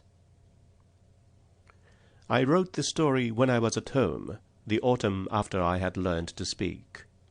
We had stayed up at Fern Quarry later than usual. While we were there, Miss Sullivan had described to me the beauties of the late foliage, and it seems that her descriptions revived the memory of a story which must have been read to me, and which I must have unconsciously retained. I thought then that I was making up a story, as children say, and I eagerly sat down to write it before the ideas should slip from me. My thoughts flowed easily. I felt a sense of joy in the composition. Words and images came tripping to my finger ends, and as I thought out sentence after sentence, I wrote them on my braille slate. Now, if words and images come to me without effort, it is a pretty sure sign that they are not the offspring of my own mind, but stray waifs that I regretfully dismiss. At that time I eagerly absorbed everything I read without the thought of authorship, and even now I cannot be quite sure of the boundary line between my ideas and those I find in books. I suppose that is because so many of my impressions come to me through the medium of others' eyes and ears. When the story was finished, I read it to my teacher, and I recall now vividly the pleasure I felt in the more beautiful passages, and my annoyance at being interrupted to have the pronunciation of a word corrected. At dinner it was read to the assembled family, who were surprised that I could write so well. Someone asked me if I had read it in a book. This question surprised me very much, for I had not the faintest recollection of having had it read to me. I spoke up and said, "Oh no, it is my story, and I have written it for Mr. Anagnos." Accordingly, I copied the story and sent it to him for his birthday. It was suggested that I should change the title from Autumn Leaves to The Frost King, which I did. I carried the little story to the post office myself, feeling as if I were walking on air.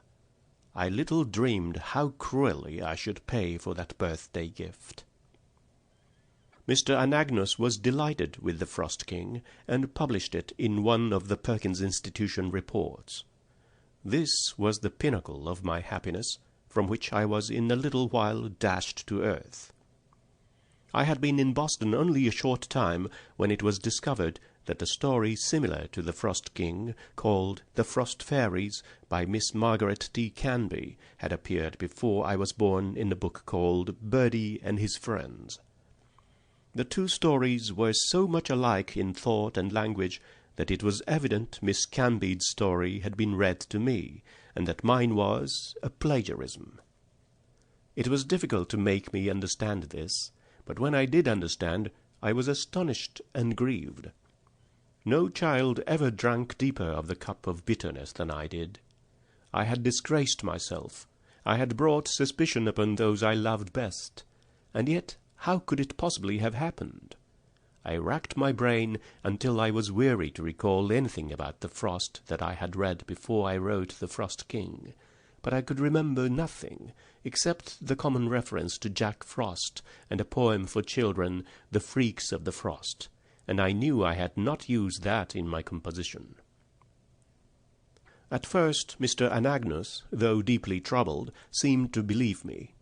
He was unusually tender and kind to me, and for a brief space the shadow lifted.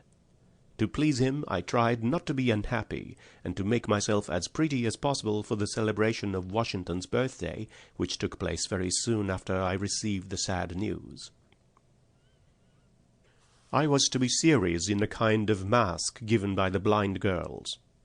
How well I remember the graceful draperies that enfolded me, the bright autumn leaves that wreathed my head, and the fruit and grain at my feet and in my hands, and beneath all the gaiety of the mask, the oppressive sense of coming ill that made my heart heavy. The night before the celebration, one of the teachers of the institution had asked me a question connected with The Frost King, and I was telling her that Miss Sullivan had talked to me about Jack Frost and his wonderful works.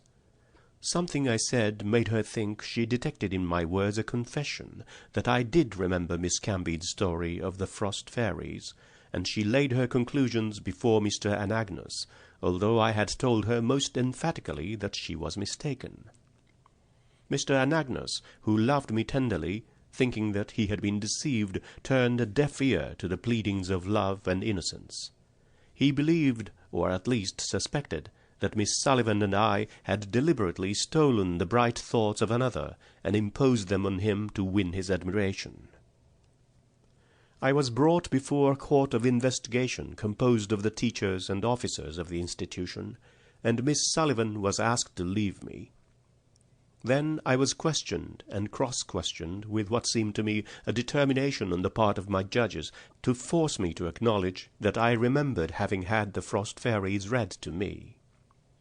I felt in every question the doubt and suspicion that was in their minds, and I felt, too, that a loved friend was looking at me reproachfully, although I could not have put all this into words.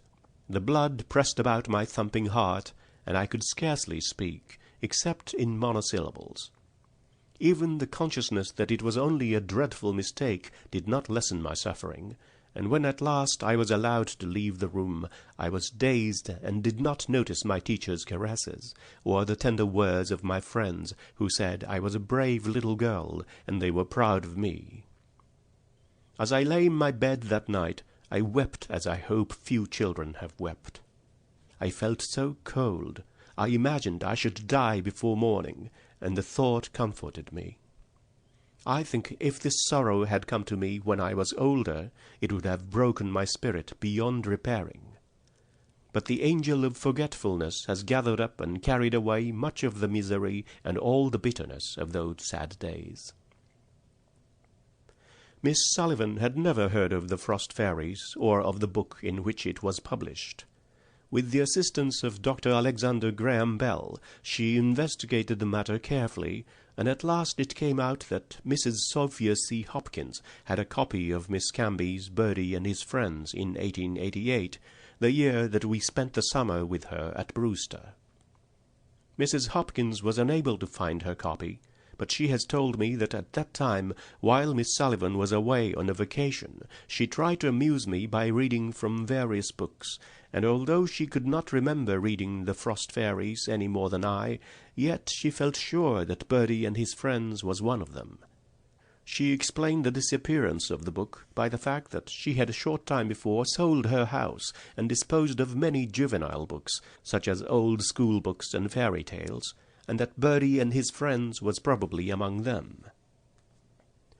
The stories had little or no meaning for me then, but the mere spelling of the strange words was sufficient to amuse a little child who could do almost nothing to amuse herself, and although I do not recall a single circumstance connected with the reading of the stories, yet I cannot help thinking that I made a great effort to remember the words, with the intention of having my teacher explain them when she returned. One thing is certain. The language was ineffaceably stamped upon my brain, though for a long time no one knew it, least of all myself. When Miss Sullivan came back, I did not speak to her about the Frost Fairies, probably because she began at once to read Little Lord Fauntleroy, which filled my mind to the exclusion of everything else. But the fact remains that Miss Camby's story was read to me once, and that long after I had forgotten it, it came back to me so naturally that I never suspected that it was the child of another mind. In my trouble, I received many messages of love and sympathy. All the friends I loved best, except one, have remained my own to the present time. Miss Camby herself wrote kindly, "Some day you will write a great story out of your own head that will be a comfort and help to many." But this kind prophecy has never been fulfilled. I have never played with words again for the mere pleasure of the game. Indeed, I have ever since been tortured by the fear that what I write is not my own. For a long time, when I wrote a letter, even to my mother, I was seized with a sudden feeling of terror, and I would spell the sentences over and over to make sure that I had not read them in a book. Had it not been for the persistent encouragement of Miss Sullivan, I think I should have given up trying to write altogether. I have read The Frost Fairies since, also the letters I wrote in which I used other ideas of Miss Camby's. I find in one of them a letter to Mr. Anagnos, dated September the 29th, 1891, words and sentiments exactly like those of the book. At the time I was writing The Frost King, and this letter, like many others, contains phrases which show that my mind was saturated with the story. I represent my teacher as saying to me of the golden autumn leaves, "Yes, they are beautiful enough to comfort us for the flight of summer." An idea direct from Miss Cambead's story. This habit of assimilating what pleased me and giving it out again as my own appears in much of my early correspondence and my first attempts at writing.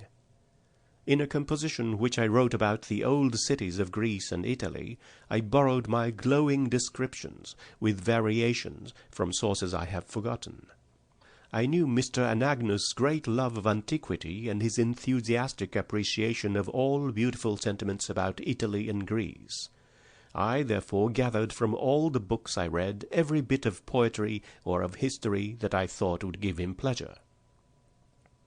Mr. Anagnus, in speaking of my composition on the cities, has said, "These ideas are poetic in their essence." But I do not understand how he ever thought a blind and deaf child of 11 could have invented them. Yet I cannot think that, because I did not originate the ideas, my little composition is therefore quite devoid of interest. It shows me that I could express my appreciation of beautiful and poetic ideas in clear and animated language. Those early compositions were mental gymnastics. I was learning, as all young and experienced persons learn, by assimilation and imitation, to put ideas into words. Everything I found in books that pleased me I retained in my memory, consciously or unconsciously, and adapted it. The young writer, as Stevenson had said, instinctively tries to copy whatever seems most admirable, and he shifts his admiration with astonishing versatility.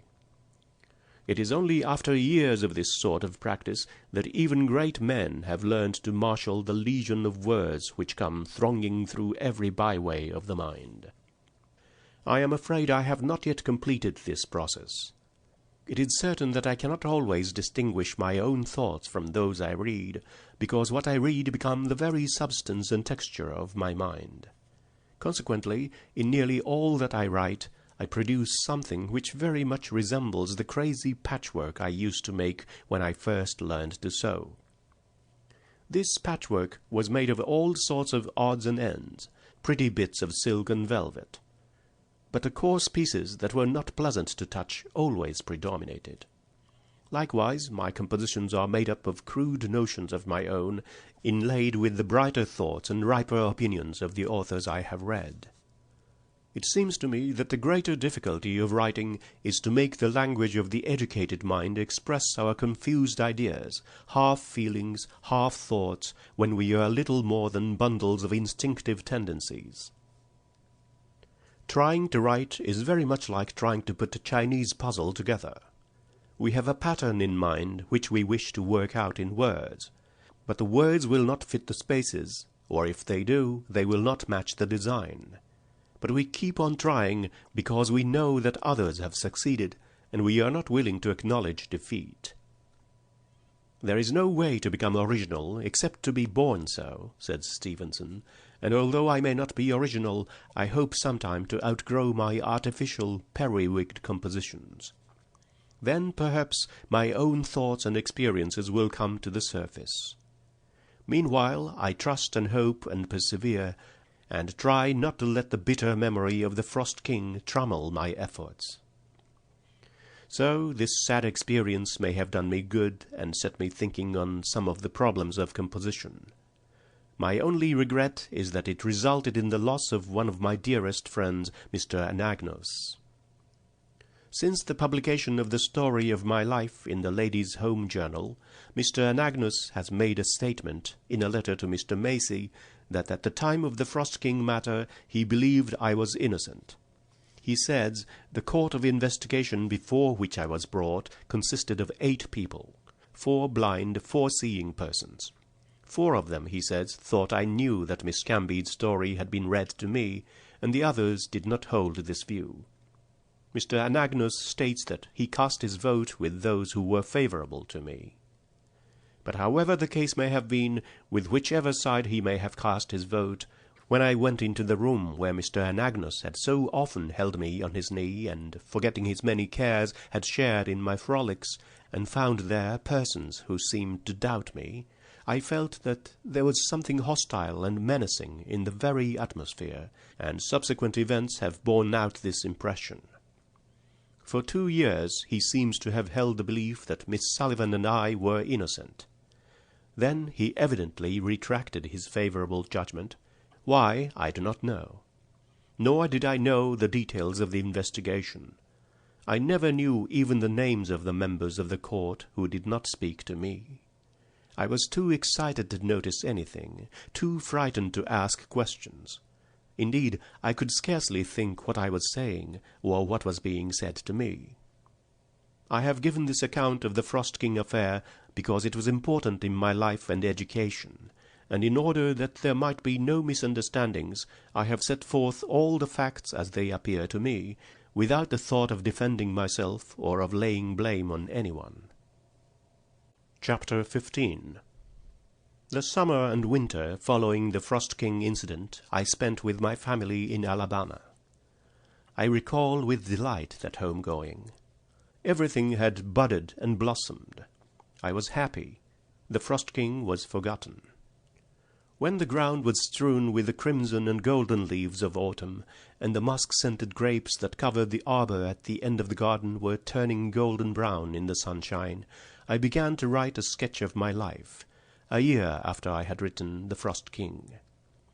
I was still excessively scrupulous about everything I wrote. The thought that what I wrote might not be absolutely my own tormented me.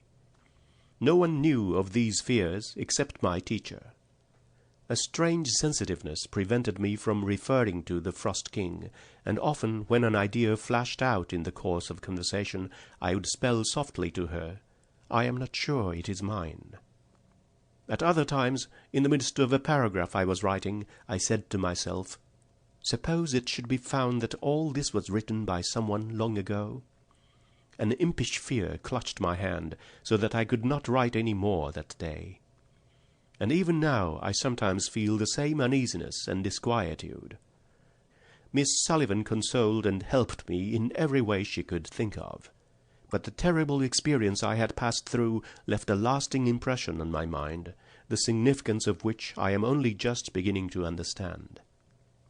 It was with the hope of restoring my self-confidence that she persuaded me to write for the Youth's Companion a brief account of my life. I was then 12 years old. As I look back on my struggle to write that little story, it seems to me that I must have had a prophetic vision of the good that would come of the undertaking, or I should surely have failed. I wrote timidly, fearfully, but resolutely, urged on by my teacher, who knew that if I persevered, I should find my mental foothold again and get a grip on my faculties.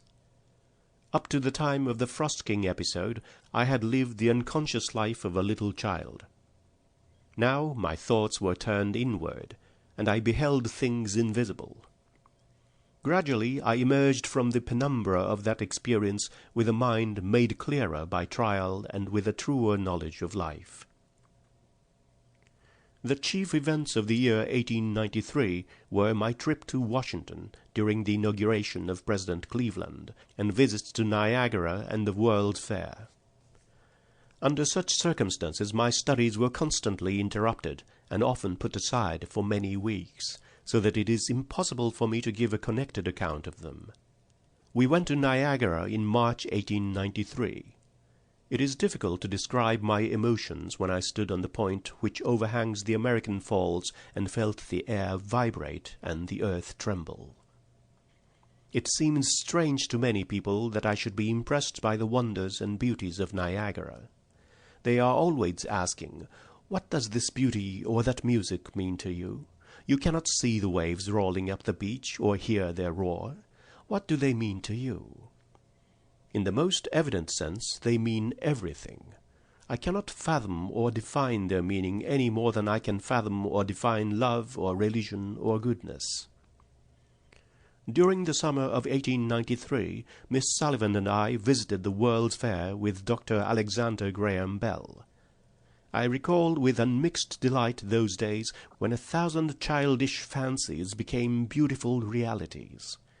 Every day in imagination I made a trip round the world, and I saw many wonders from the uttermost parts of the earth, marvels of invention, treasuries of industry and skill, and all the activities of human life actually passed under my fingertips. I liked to visit the Midway Pleasance. It seemed like the Arabian Nights. It was crammed so full of novelty and interest. Here was the India of my books in the curious bazaar with its Shivas and elephant gods. There was the land of the pyramids concentrated in the model Cairo with its mosques and its long processions of camels. Yonder were the lagoons of Venice, where we sailed every evening when the city and the fountains were illuminated. I also went on board a Viking ship, which lay a short distance from the little craft. I had been on a man-of-war before, in Boston, and it interested me to see, on this Viking ship, how the seaman was once all in all, how he sailed and took storm and calm alike with undaunted heart, and gave chase to whosoever re-echoed his cry, "We are of the sea," and fought with brains and sinews, self-reliant, self-sufficient, instead of being thrust into the background by unintelligent machinery as Jack is today. So it always is. Man only is interesting to man.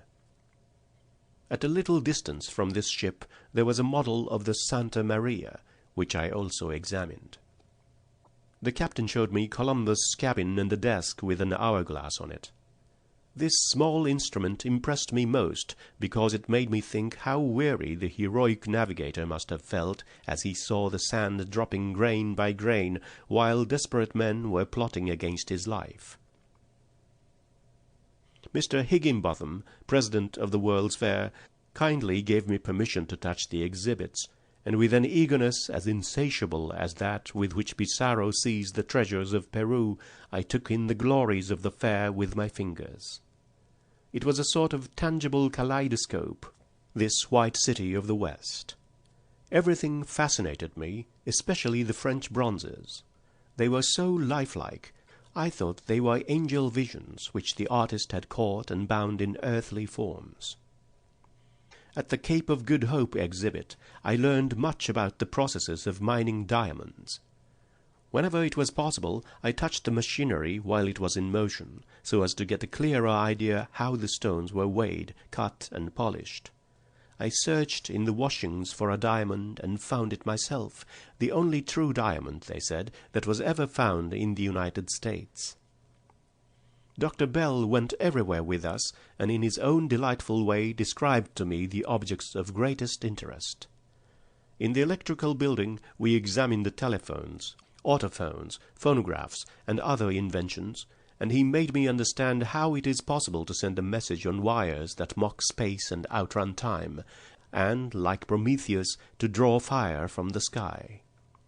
We also visited the anthropological department, and I was much interested in the relics of ancient Mexico, in the rude stone implements that are so often the only record of an age, the simple monuments of nature's unlettered children, so I thought as I fingered them, that seem bound to last while the memorials of kings and sages crumble in dust away, and in the Egyptian mummies which I shrank from touching. From these relics I learned more about the progress of man than I have heard or read since. All these experiences added a great many new terms to my vocabulary, and in the 3 weeks I spent at the fair I took a long leap from the little child's interest in fairy tales and toys to the appreciation of the real and the earnest in the workaday world. Chapter 16. Before October 1893, I had studied various subjects by myself in a more or less desultory manner. I read the histories of Greece, Rome, and the United States. I had a French grammar in raised print, and, as I already knew some French, I often amused myself by composing in my head short exercises, using the new words as I came across them, and ignoring rules and other technicalities as much as possible. I even tried, without aid, to master the French pronunciation, as I found all the letters and sounds described in the book. Of course, this was tasking slender powers for great ends, but it gave me something to do on a rainy day, and I acquired a sufficient knowledge of French to read with pleasure La Fontaine's Fables, Le Médecin malgré lui, and passages from Athalie. I also gave considerable time to the improvement of my speech. I read aloud to Miss Sullivan, and recited passages from my favourite poets, which I had committed to memory. She corrected my pronunciation, and helped me to phrase and inflect.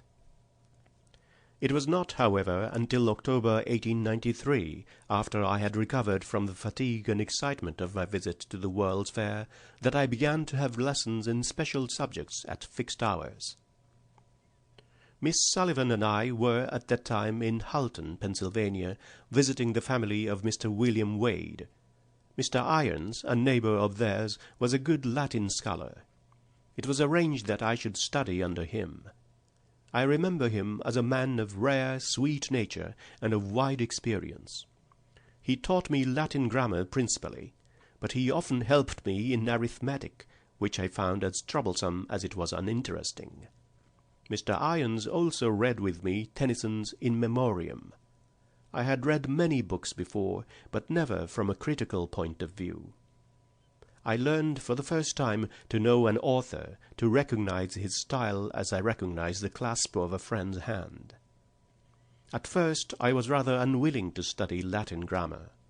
It seemed absurd to waste time analyzing every word I came across, noun, genitive, singular, feminine, when its meaning was quite plain.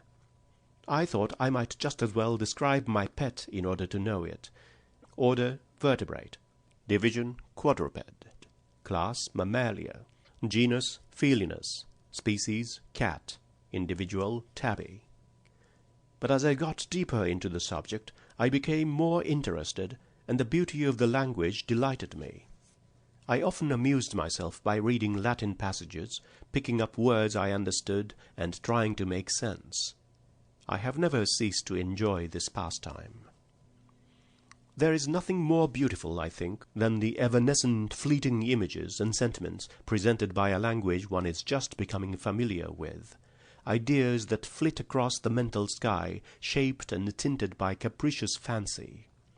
Miss Sullivan sat beside me at my lessons, spelling into my hand whatever Mr. Irons said, and looking up new words for me. I was just beginning to read Caesar's Gallic War when I went to my home in Alabama.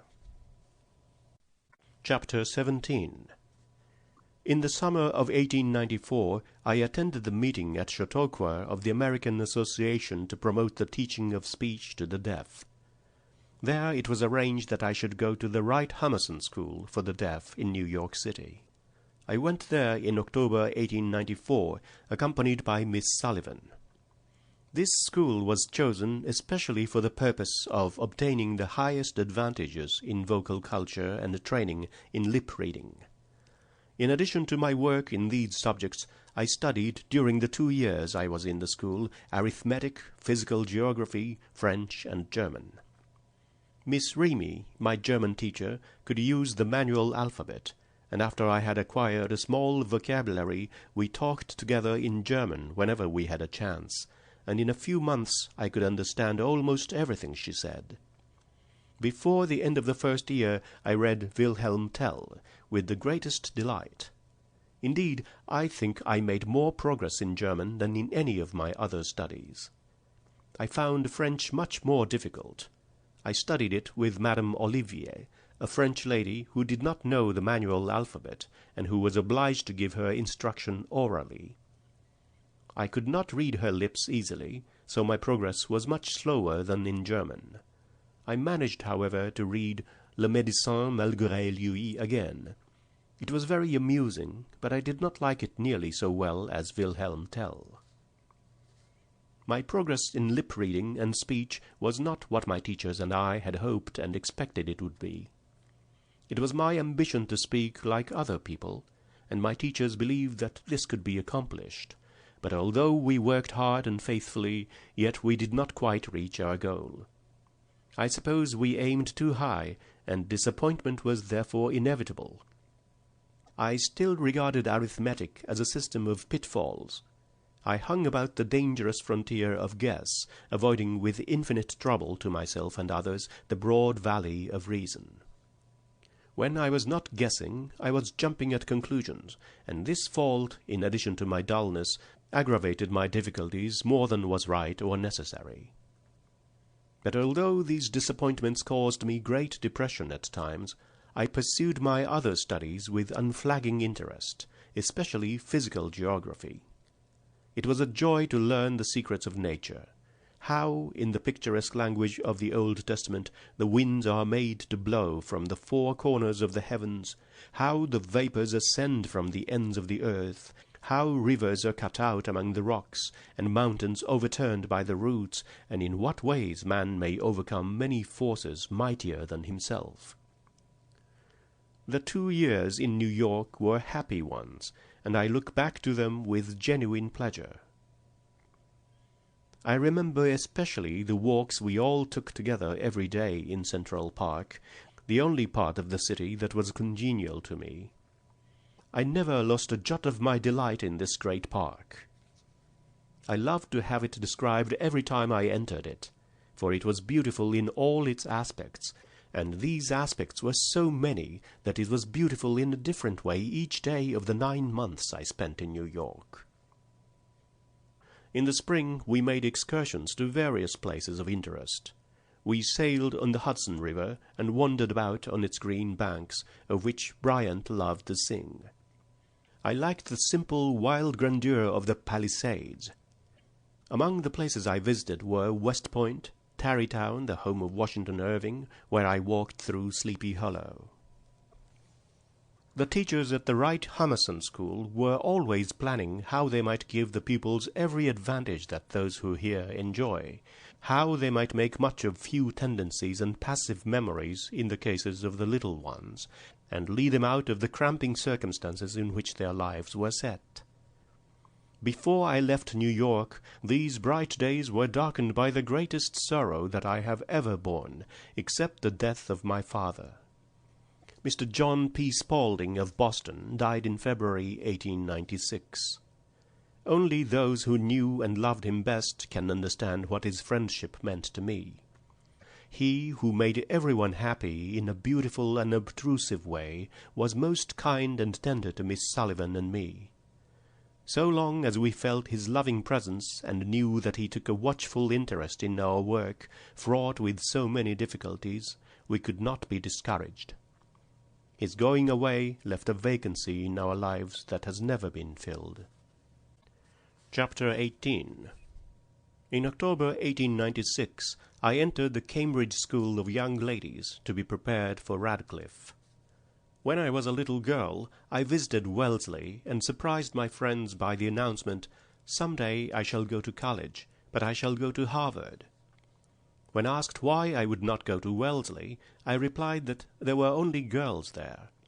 The thought of going to college took root in my heart and became an earnest desire, which impelled me to enter into competition for a degree with seeing and hearing girls, in the face of the strong opposition of many true and wise friends.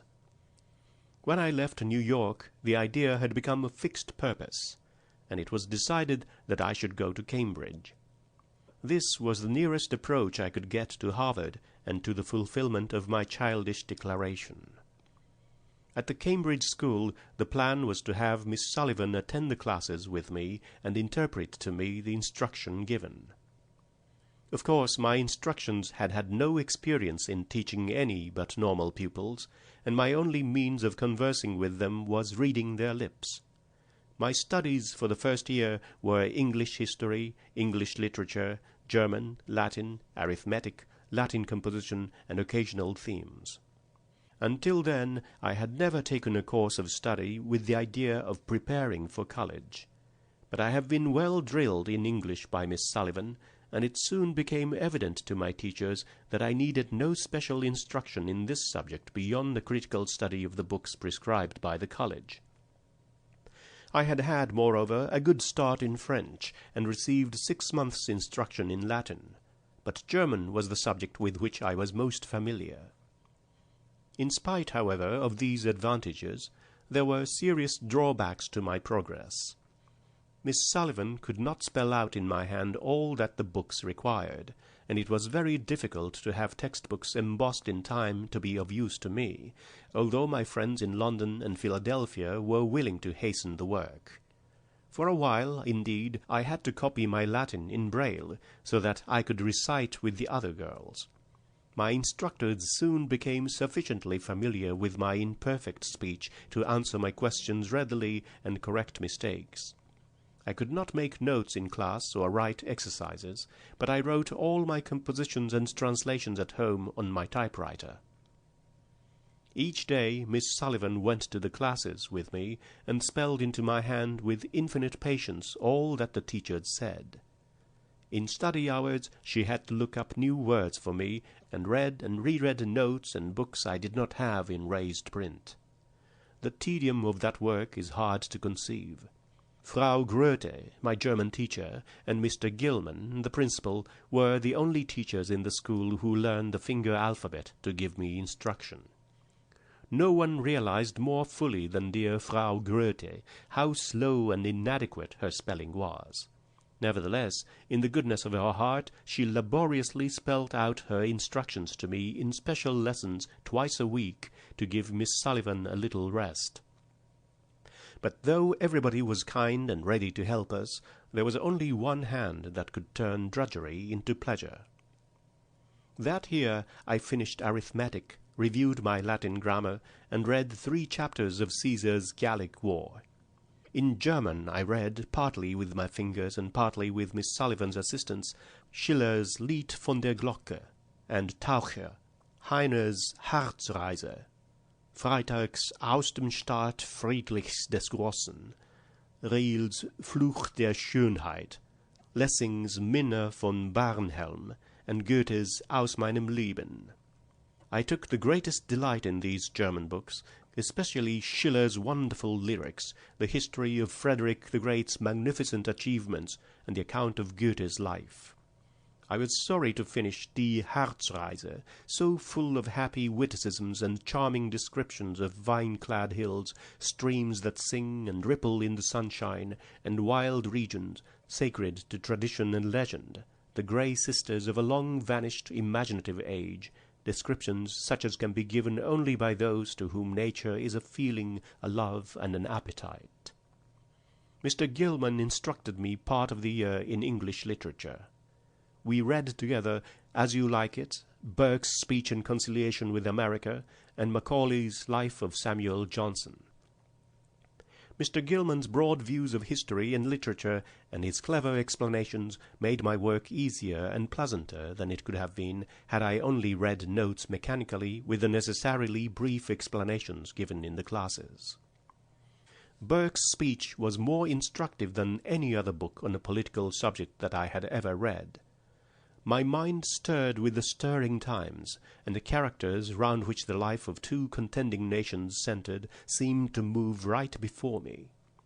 I wondered more and more, while Burke's masterly speech rolled on in mighty surges of eloquence, how it was that King George and his ministers could have turned a deaf ear to his warning prophecy of our victory and their humiliation.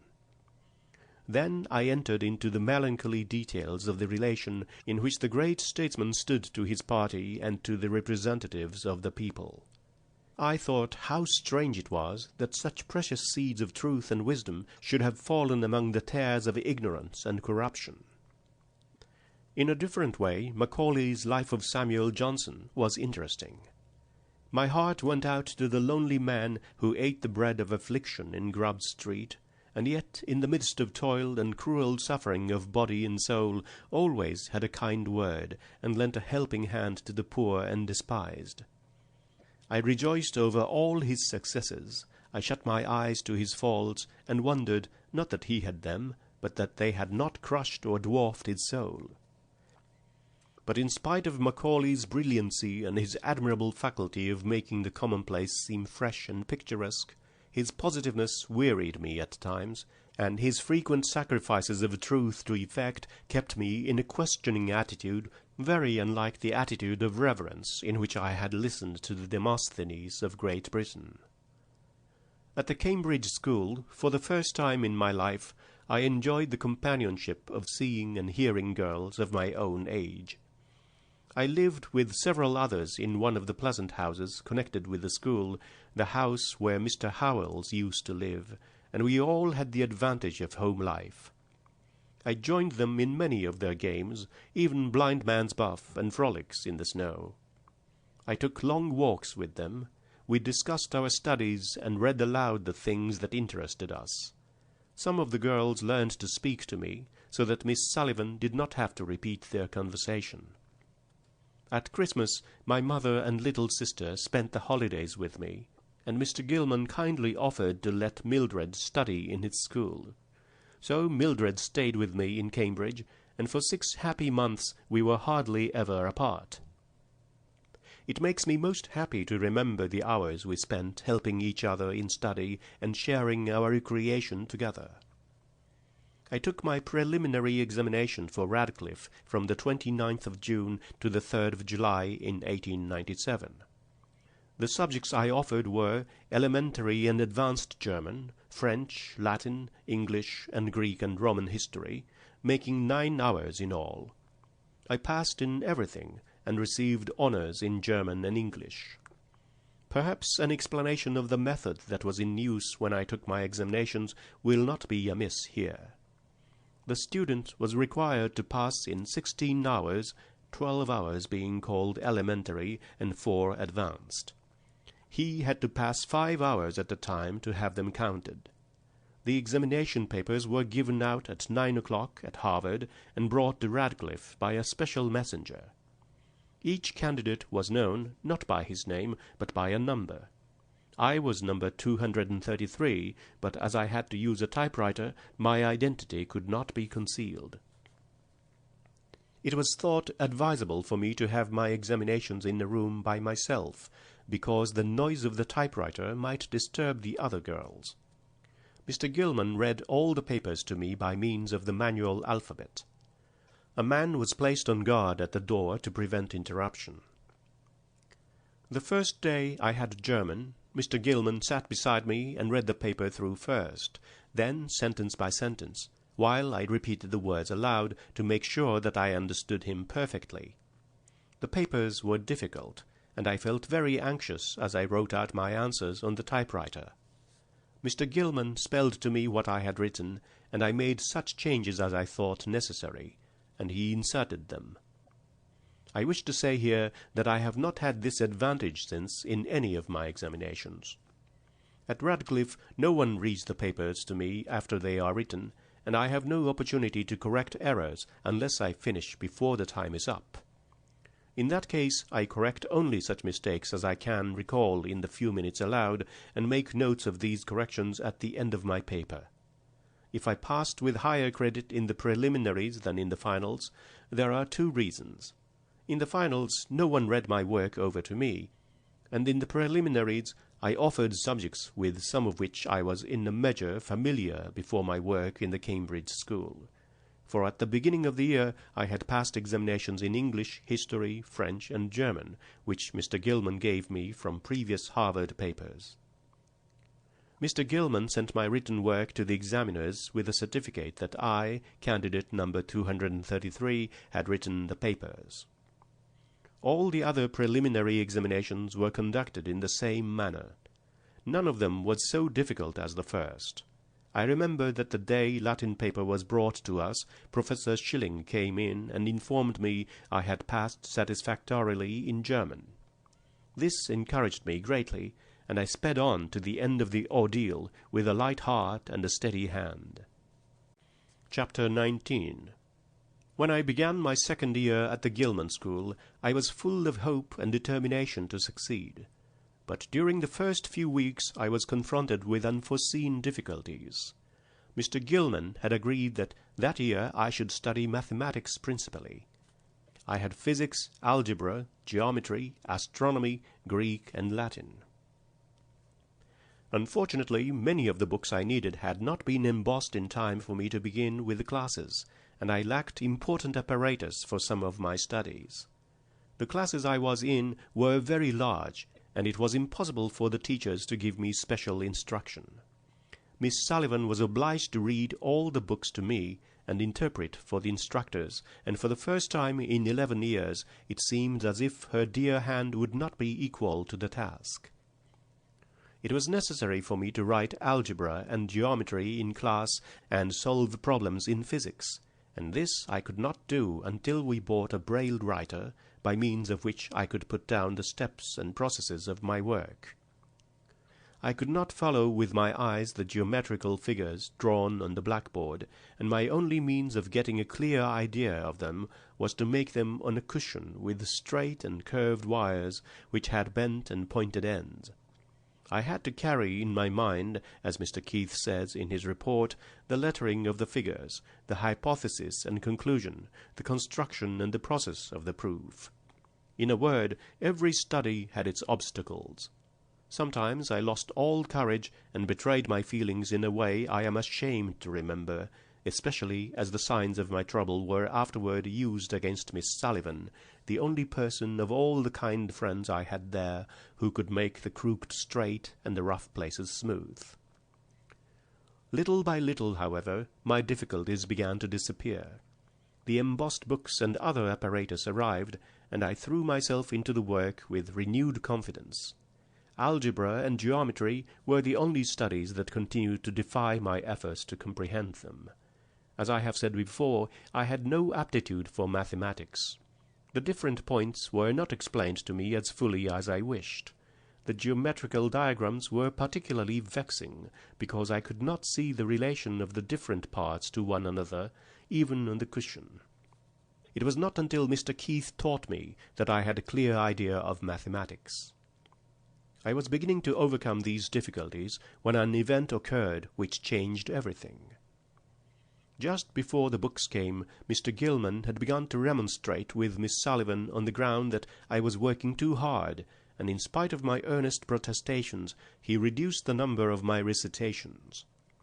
At the beginning we had agreed that I should, if necessary, take 5 years to prepare for college, but at the end of the first year the success of my examinations showed Miss Sullivan, Miss Harbaugh, Mr. Gilman's head teacher, and one other, that I could, without too much effort, complete my preparation in 2 years more. Mr. Gilman at first agreed to this, but when my tasks had become somewhat perplexing, he insisted that I was overworked, and that I should remain at his school 3 years longer. I did not like his plan, for I wished to enter college with my class. On the 17th of November I was not very well, and did not go to school. Although Miss Sullivan knew that my indisposition was not serious, yet Mr. Gilman, on hearing of it, declared that I was breaking down, and made changes in my studies which would have rendered it impossible for me to take my final examinations with my class. In the end, the difference of opinion between Mr. Gilman and Miss Sullivan resulted in my mother's withdrawing my sister Mildred and me from the Cambridge school. After some delay, it was arranged that I should continue my studies under a tutor, Mr. Merton S. Keith, of Cambridge. Miss Sullivan and I spent the rest of the winter with our friends, the Chamberlains, in Wrentham, 25 miles from Boston. From February to July 1898, Mr. Keith came out to Wrentham twice a week and taught me algebra, geometry, Greek, and Latin. Miss Sullivan interpreted his instruction. In October 1898, we returned to Boston. For 8 months, Mr. Keith gave me lessons 5 times a week, in periods of about an hour. He explained each time what I did not understand in the previous lesson, assigned new work, and took home with him the Greek exercises which I had written during the week on my typewriter, corrected them fully, and returned them to me. In this way my preparation for college went on without interruption. I found it much easier and pleasanter to be taught by myself than to receive instruction in class. There was no hurry, no confusion. My tutor had plenty of time to explain what I did not understand, so I got on faster and did better work than I ever did in school. I still found more difficulty in mastering problems in mathematics than I did in any other of my studies. I wish algebra and geometry had been half as easy as the languages and literature. But even mathematics Mr. Keith made interesting. He succeeded in whittling problems small enough to get through my brain. He kept my mind alert and eager, and trained it to reason clearly, and to seek conclusions calmly and logically, instead of jumping wildly into space and arriving nowhere. He was always gentle and forbearing, no matter how dull I might be, and believe me, my stupidity would often have exhausted the patience of Job. On the 29th and 30th of June, 1899, I took my final examinations for Radcliffe College. The first day I had elementary Greek and advanced Latin, and the second day geometry, algebra, and advanced Greek. The college authorities did not allow Miss Sullivan to read the examination papers to me, so Mr. Eugene C. Vining, one of the instructors at the Perkins Institution for the Blind, was employed to copy the papers for me in American Braille. Mr. Vining was a stranger to me, and could not communicate with me except by writing Braille. The proctor was also a stranger, and did not attempt to communicate with me in any way. The Braille worked well enough in the languages, but when it came to geometry and algebra, difficulties rose. I was sorely perplexed, and felt discouraged, wasting much precious time, especially in algebra. It is true that I was familiar with all literary Braille in common use in this country, English, American, and New York Point. But the various signs and symbols in geometry and algebra in the three systems are very different, and I had used only the English Braille in my algebra. 2 days before the examinations, Mr. Vining sent me a Braille copy of one of the old Harvard papers in algebra. To my dismay, I found that it was in the American notation. I sat down immediately and wrote to Mr. Vining, asking him to explain the signs. I received another paper and a table of signs by return mail, and I set to work to learn the notation. But on the night before the algebra examination, while I was struggling over some very complicated examples, I could not tell the combinations of bracket, brace, and radical. Both Mr. Keith and I were distressed and full of forebodings for the morrow, but we went over to the college a little before the examination began, and had Mr. Vining explain more fully the American symbols. In geometry, my chief difficulty was that I had always been accustomed to read the propositions in line print, or to have them spelled into my hand, and somehow, although the propositions were right before me, I found the Braille confusing, and could not fix clearly in mind what I was reading. But when I took up algebra, I had a harder time still. The signs which I had so lately learned, and which I thought I knew, perplexed me. Besides, I could not see what I wrote on my typewriter. I had always done my work in Braille or in my head. Mr. Keith had relied too much on my ability to solve problems mentally, and had not trained me to write examination papers. Consequently, my work was painfully slow, and I had to read the examples over and over before I could form any idea of what I was required to do. Indeed, I am not sure now that I read all the signs correctly. I found it very hard to keep my wits about me. But I do not blame anyone. The administrative board of Radcliffe did not realize how difficult they were making my examinations, nor did they understand the peculiar difficulties I had to surmount. But if they unintentionally placed obstacles in my way, I have the consolation of knowing that I overcame them all. Chapter 20. The struggle for admission to college was ended, and I could now enter Radcliffe whenever I pleased. Before I entered college, however, it was thought best that I should study another year under Mr. Keith. It was not, therefore, until the fall of 1900 that my dream of going to college was realized. I remember my first day at Radcliffe. It was a day full of interest for me.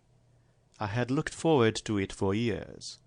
A potent force within me, stronger than the persuasion of my friends, stronger even than the pleadings of my heart, had impelled me to try my strength by the standards of those who see and hear. I knew that there were obstacles in the way, but I was eager to overcome them. I had taken to heart the words of the wise Roman who said, "To be banished from Rome is but to live outside of Rome."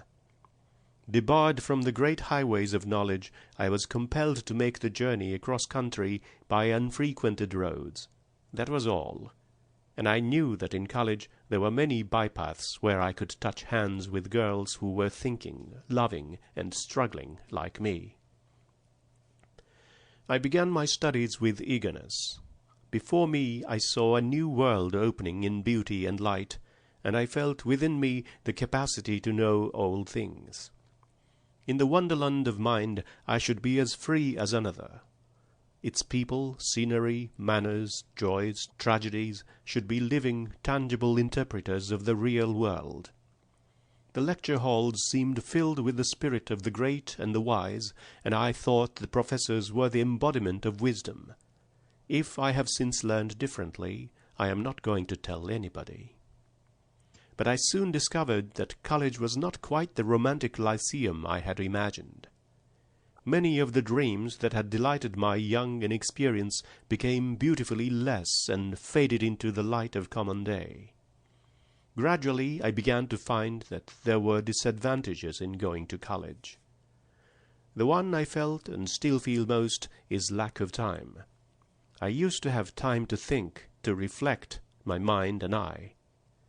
We would sit together of an evening and listen to the inner melodies of the spirit, which one hears only in leisure moments, when the words of some loved poet touch a deep, sweet chord in the soul that until then had been silent. But in college there is no time to commune with one's thoughts. One goes to college to learn, it seems, not to think. When one enters the portals of learning, one leaves the dearest pleasures, solitude, books and imagination, outside with the whispering pines. I suppose I ought to find some comfort in the thought that I am laying up treasures for future enjoyment, but I am improvident enough to prefer present joy to hoarding riches against a rainy day. My studies the first year were French, German, history, English composition, and English literature. In the French course I read some of the works of Corneille, Molière, Racine, Alfred de Musset, and Sainte-Beuve, and in the German those of Goethe and Schiller. I reviewed rapidly the whole period of history from the fall of the Roman Empire to the 18th century, and in English literature studied critically Milton's poems and Areopagitica. I am frequently asked how I overcome the peculiar conditions under which I work in college. In the classroom I am of course practically alone. The professor is as remote as if he were speaking through a telephone. The lectures are spelled into my hand as rapidly as possible, and much of the individuality of the lecturer is lost to me in the effort to keep in the race. The words rush through my hand like hounds in pursuit of a hare which they often miss. But in this respect I do not think I am much worse off than the girls who take notes. If the mind is occupied with the mechanical process of hearing and putting words on paper at pell-mell speed, I should not think one could pay much attention to the subject under consideration or the manner in which it is presented. I cannot make notes during the lectures, because my hands are busy listening. Usually I jot down what I can remember of them when I get home. I write the exercises, daily themes, criticisms, and hour tests, the mid-year and final examinations, on my typewriter, so that the professors have no difficulty in finding out how little I know. When I began the study of Latin prosody, I devised and explained to my professor a system of signs indicating the different meters and quantities. I use the Hammond typewriter. I have tried many machines, and I find the Hammond is the best adapted to the peculiar needs of my work. With this machine, movable type shuttles can be used, and one can have several shuttles, each with a different set of characters, Greek, French, or mathematical, according to the kind of writing one wishes to do on the typewriter. Without it, I doubt if I could go to college. Very few of the books required in the various courses are printed for the blind, and I am obliged to have them spelled into my hand. Consequently, I need more time to prepare my lessons than other girls. The manual part takes longer, and I have perplexities which they have not. There are days when the close attention I must give to details chafes my spirit, and the thought that I must spend hours reading a few chapters, while in the world without other girls are laughing and singing and dancing, makes me rebellious. But I soon recover my buoyancy and laugh the discontent out of my heart. For after all, everyone who wishes to gain true knowledge must climb the hill difficulty alone, and since there is no royal road to the summit, I must zigzag it in my own way. I slip back many times, I fall, I stand still, I run against the edge of hidden obstacles, I lose my temper and find it again and keep it better. I trudge on, I gain a little, I feel encouraged, I get more eager and climb higher and begin to see the widening horizon. Every struggle is a victory. One more effort, and I reach the luminous cloud, the blue depths of the sky, the uplands of my desire. I am not always alone, however, in these struggles. Mr. William Wade and Mr. E. Allen, principal of the Pennsylvanian Institution for the Instruction of the Blind, get for me many of the books I need in raised print. Their thoughtfulness has been more of a help and encouragement to me than they can ever know. Last year, my second year at Radcliffe, I studied English composition, the Bible as English literature, the governments of America and Europe, the Odes of Horace, and Latin comedy. The class in composition was the pleasantest. It was very lively. The lectures were always interesting, vivacious, witty. For the instructor, Mr. Charles Townsend Copeland, more than anyone else I have had until this year, brings before you literature in all its original freshness and power. For 1 short hour you are permitted to drink in the eternal beauty of the old masters without needless interpretation or exposition. You revel in their fine thoughts. You enjoy with all your soul the sweet thunder of the Old Testament, forgetting the existence of Yahweh and Elohim. And you go home feeling that you have had a glimpse of that perfection in which spirit and form dwell in immortal harmony, truth and beauty bearing a new growth on the ancient stem of time. This year is the happiest because I am studying subjects that especially interest me: economics, Elizabethan literature, Shakespeare under Professor George L. Kittredge, and the history of philosophy under Professor Josiah Royce. Through philosophy one enters with sympathy of comprehension into the traditions of remote ages and other modes of thought, which erewhile seemed alien and without reason. But college is not the universal Athens I thought it was. There one does not meet the great and the wise face to face. One does not even feel their living touch. They are there, it is true, but they seem mummified. We must extract them from the crannied wall of learning and dissect and analyze them before we can be sure that we have a Milton or an Isaiah, and not merely a clever imitation. Many scholars forget, it seems to me, that our enjoyment of the great works of literature depends more upon the depth of our sympathy than upon our understanding. The trouble is that very few of their laborious explanations stick in the memory. The mind drops them as a branch drops its overripe fruit. It is possible to know a flower, root and stem and all the processes of growth, and yet to have no appreciation of the flower fresh bathed in heaven's dew. Again and again I ask impatiently, why concern myself with these explanations and hypotheses? They fly hither and thither in my thought like blind birds beating the air with ineffectual wings. I do not mean to object to a thorough knowledge of the famous works we read. I object only to the interminable comments and bewildering criticisms that teach but one thing. There are as many opinions as there are men. But when a great scholar like Professor Kittredge interprets what the master said, it is as if new sight were given the blind. He brings back Shakespeare, the poet.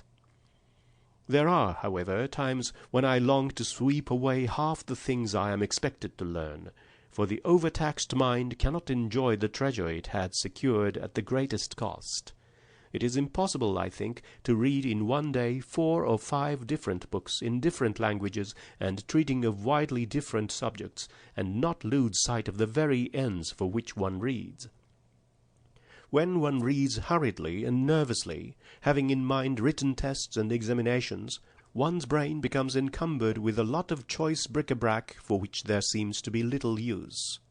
At the present time my mind is so full of heterogeneous matter that I almost despair of ever being able to put it in order. Whenever I enter the region that was the kingdom of my mind, I feel like the proverbial bull in the china shop. 1,000 odds and ends of knowledge come crashing about my head like hailstones, and when I try to escape them, theme goblins and college nixies of all sorts pursue me, until I wish, oh, may I be forgiven the wicked wish, that I might smash the idols I came to worship. But the examinations are the chief bugbears of my college life. Although I have faced them many times, and cast them down, and made them bite the dust, yet they rise again and menace me with pale looks, until, like Bob Acres, I feel my courage oozing out at my finger ends. The days before these ordeals take place are spent in cramming your mind with mystic formulae and indigestible dates, unpalatable diets, until you wish that books and science and you were buried in the depths of the sea.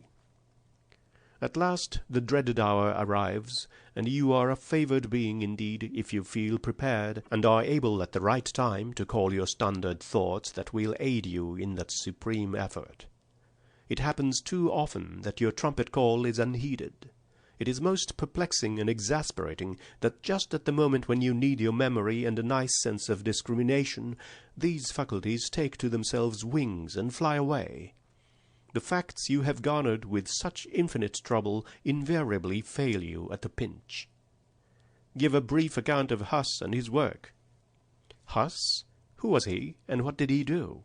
The name looks strangely familiar. You ransack your budget of historic facts much as you would hunt for a bit of silk in a rag-bag. You are sure it is somewhere in your mind near the top. You saw it there the other day when you were looking up the beginnings of the Reformation.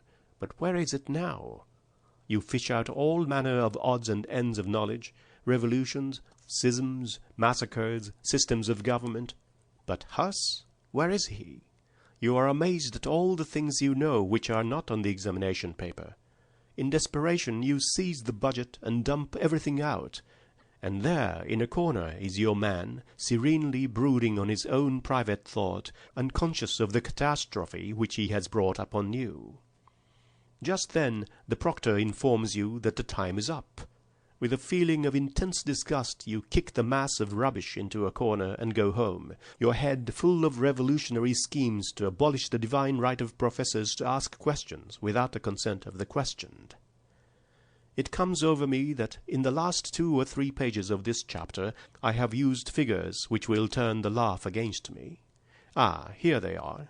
The mixed metaphors mocking and strutting about before me, pointing to the bull in the china shop assailed by hailstones and the bugbears with pale looks, an unanalyzed species. Let them mock on. The words describe so exactly the atmosphere of jostling, tumbling ideas I live in that I will wink at them for once, and put on a deliberate air to say that my ideas of college have changed. While my days at Radcliffe were still in the future, they were encircled with a halo of romance, which they have lost.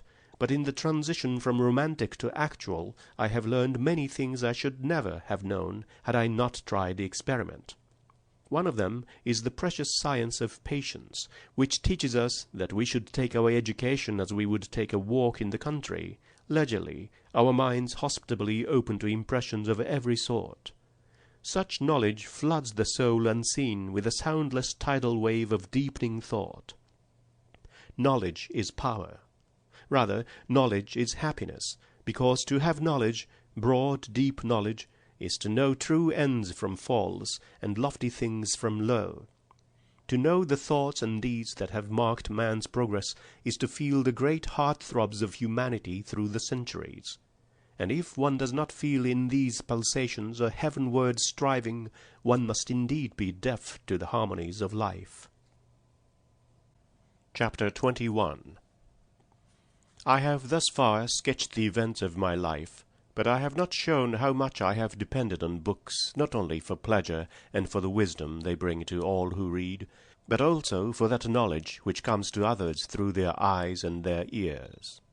Indeed, books have meant so much more in my education than in that of others, that I shall go back to the time when I began to read.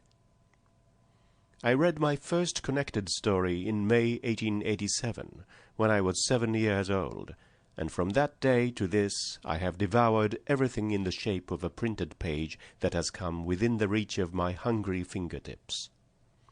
As I have said, I did not study regularly during the early years of my education, nor did I read according to rule. At first I had only a few books in raised print, Readers for Beginners, a collection of stories for children, and a book about the earth called Our World. I think that was all, but I read them over and over until the words were so worn and pressed I could scarcely make them out.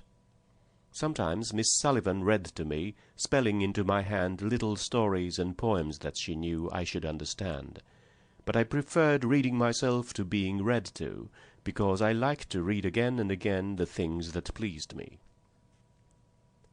It was during my first visit to Boston that I really began to read in good earnest. I was permitted to spend a part of each day in the institution library, and to wander from bookcase to bookcase and take down whatever book my fingers lighted upon. And read I did, whether I understood one word in 10 or 2 words on a page. The words themselves fascinated me, but I took no conscious account of what I read. My mind must, however, have been very impressionable at that period, for it retained many words and whole sentences to the meaning of which I had not the faintest clue. And afterward, when I began to talk and write, these words and sentences would flash out quite naturally, so that my friends wondered at the richness of my vocabulary. I must have read parts of many books. In those early days I think I never read any one book through, and a great deal of poetry in this uncomprehending way, until I discovered Little Lord Fauntleroy, which was the first book of any consequence I read understandingly. One day my teacher found me in a corner of the library poring over the pages of the Scarlet Letter. I was then about 8 years old. I remember she asked me if I liked Little Pearl, and explained some of the words that had puzzled me. Then she told me that she had a beautiful story about a little boy, which she was sure I should like better than the Scarlet Letter. The name of the story was Little Lord Fauntleroy, and she promised to read it to me the following summer. But we did not begin the story until August. The first few weeks of my stay at the seashore were so full of discoveries and excitement that I forgot the very existence of books. Then my teacher went to visit some friends in Boston, leaving me for a short time. When she returned, almost the first thing we did was to begin the story of Little Lord Fauntleroy. I recall distinctly the time and place when we read the first chapters of the fascinating child's story. It was a warm afternoon in August. We were sitting together in a hammock which swung from 2 solemn pines at a short distance from the house. We had hurried through the dishwashing after luncheon in order that we might have as long an afternoon as possible for the story. As we hastened through the long grass toward the hammock, the grasshoppers swarmed about us and fastened themselves on our clothes, and I remember that my teacher insisted upon picking them all off before we sat down, which seemed to me an unnecessary waste of time. The hammock was covered with pine needles, for it had not been used while my teacher was away. The warm sun shone on the pine trees and drew out all their fragrance. The air was balmy, with a tang of the sea in it. Before we began the story, Miss Sullivan explained to me the things that she knew I should not understand, and as we read on, she explained the unfamiliar words. At first there were many words I did not know, and the reading was constantly interrupted. But as soon as I thoroughly comprehended the situation, I became too eagerly absorbed in the story to notice mere words, and I am afraid I listened impatiently to the explanations that Miss Sullivan felt to be necessary. When her fingers were too tired to spell another word, I had, for the first time, a keen sense of my deprivations. I took the book in my hands and tried to feel the letters with an intensity of longing that I can never forget. Afterward, at my eager request, Mr. Anagnos had the story embossed, and I read it again and again until I almost knew it by heart. And all through my childhood little Lord Fauntleroy was my sweet and gentle companion. I have given these details at the risk of being tedious, because they are in such vivid contrast with my vague, mutable, and confused memories of earlier reading. From little Lord Fauntleroy I date the beginning of my true interest in books. During the next 2 years I read many books at my home and on my visits to Boston. I cannot remember what they all were, or in what order I read them, but I know that among them were Greek Heroes, La Fontaine's Fables, Hawthorne's Wonder Book, Bible Stories, Lamb's Tales from Shakespeare, A Child's History of England by Dickens, The Arabian Nights, The Swiss Family Robinson, The Pilgrim's Progress, Robinson Crusoe, Little Women, and Heidi, a beautiful little story which I afterward read in German.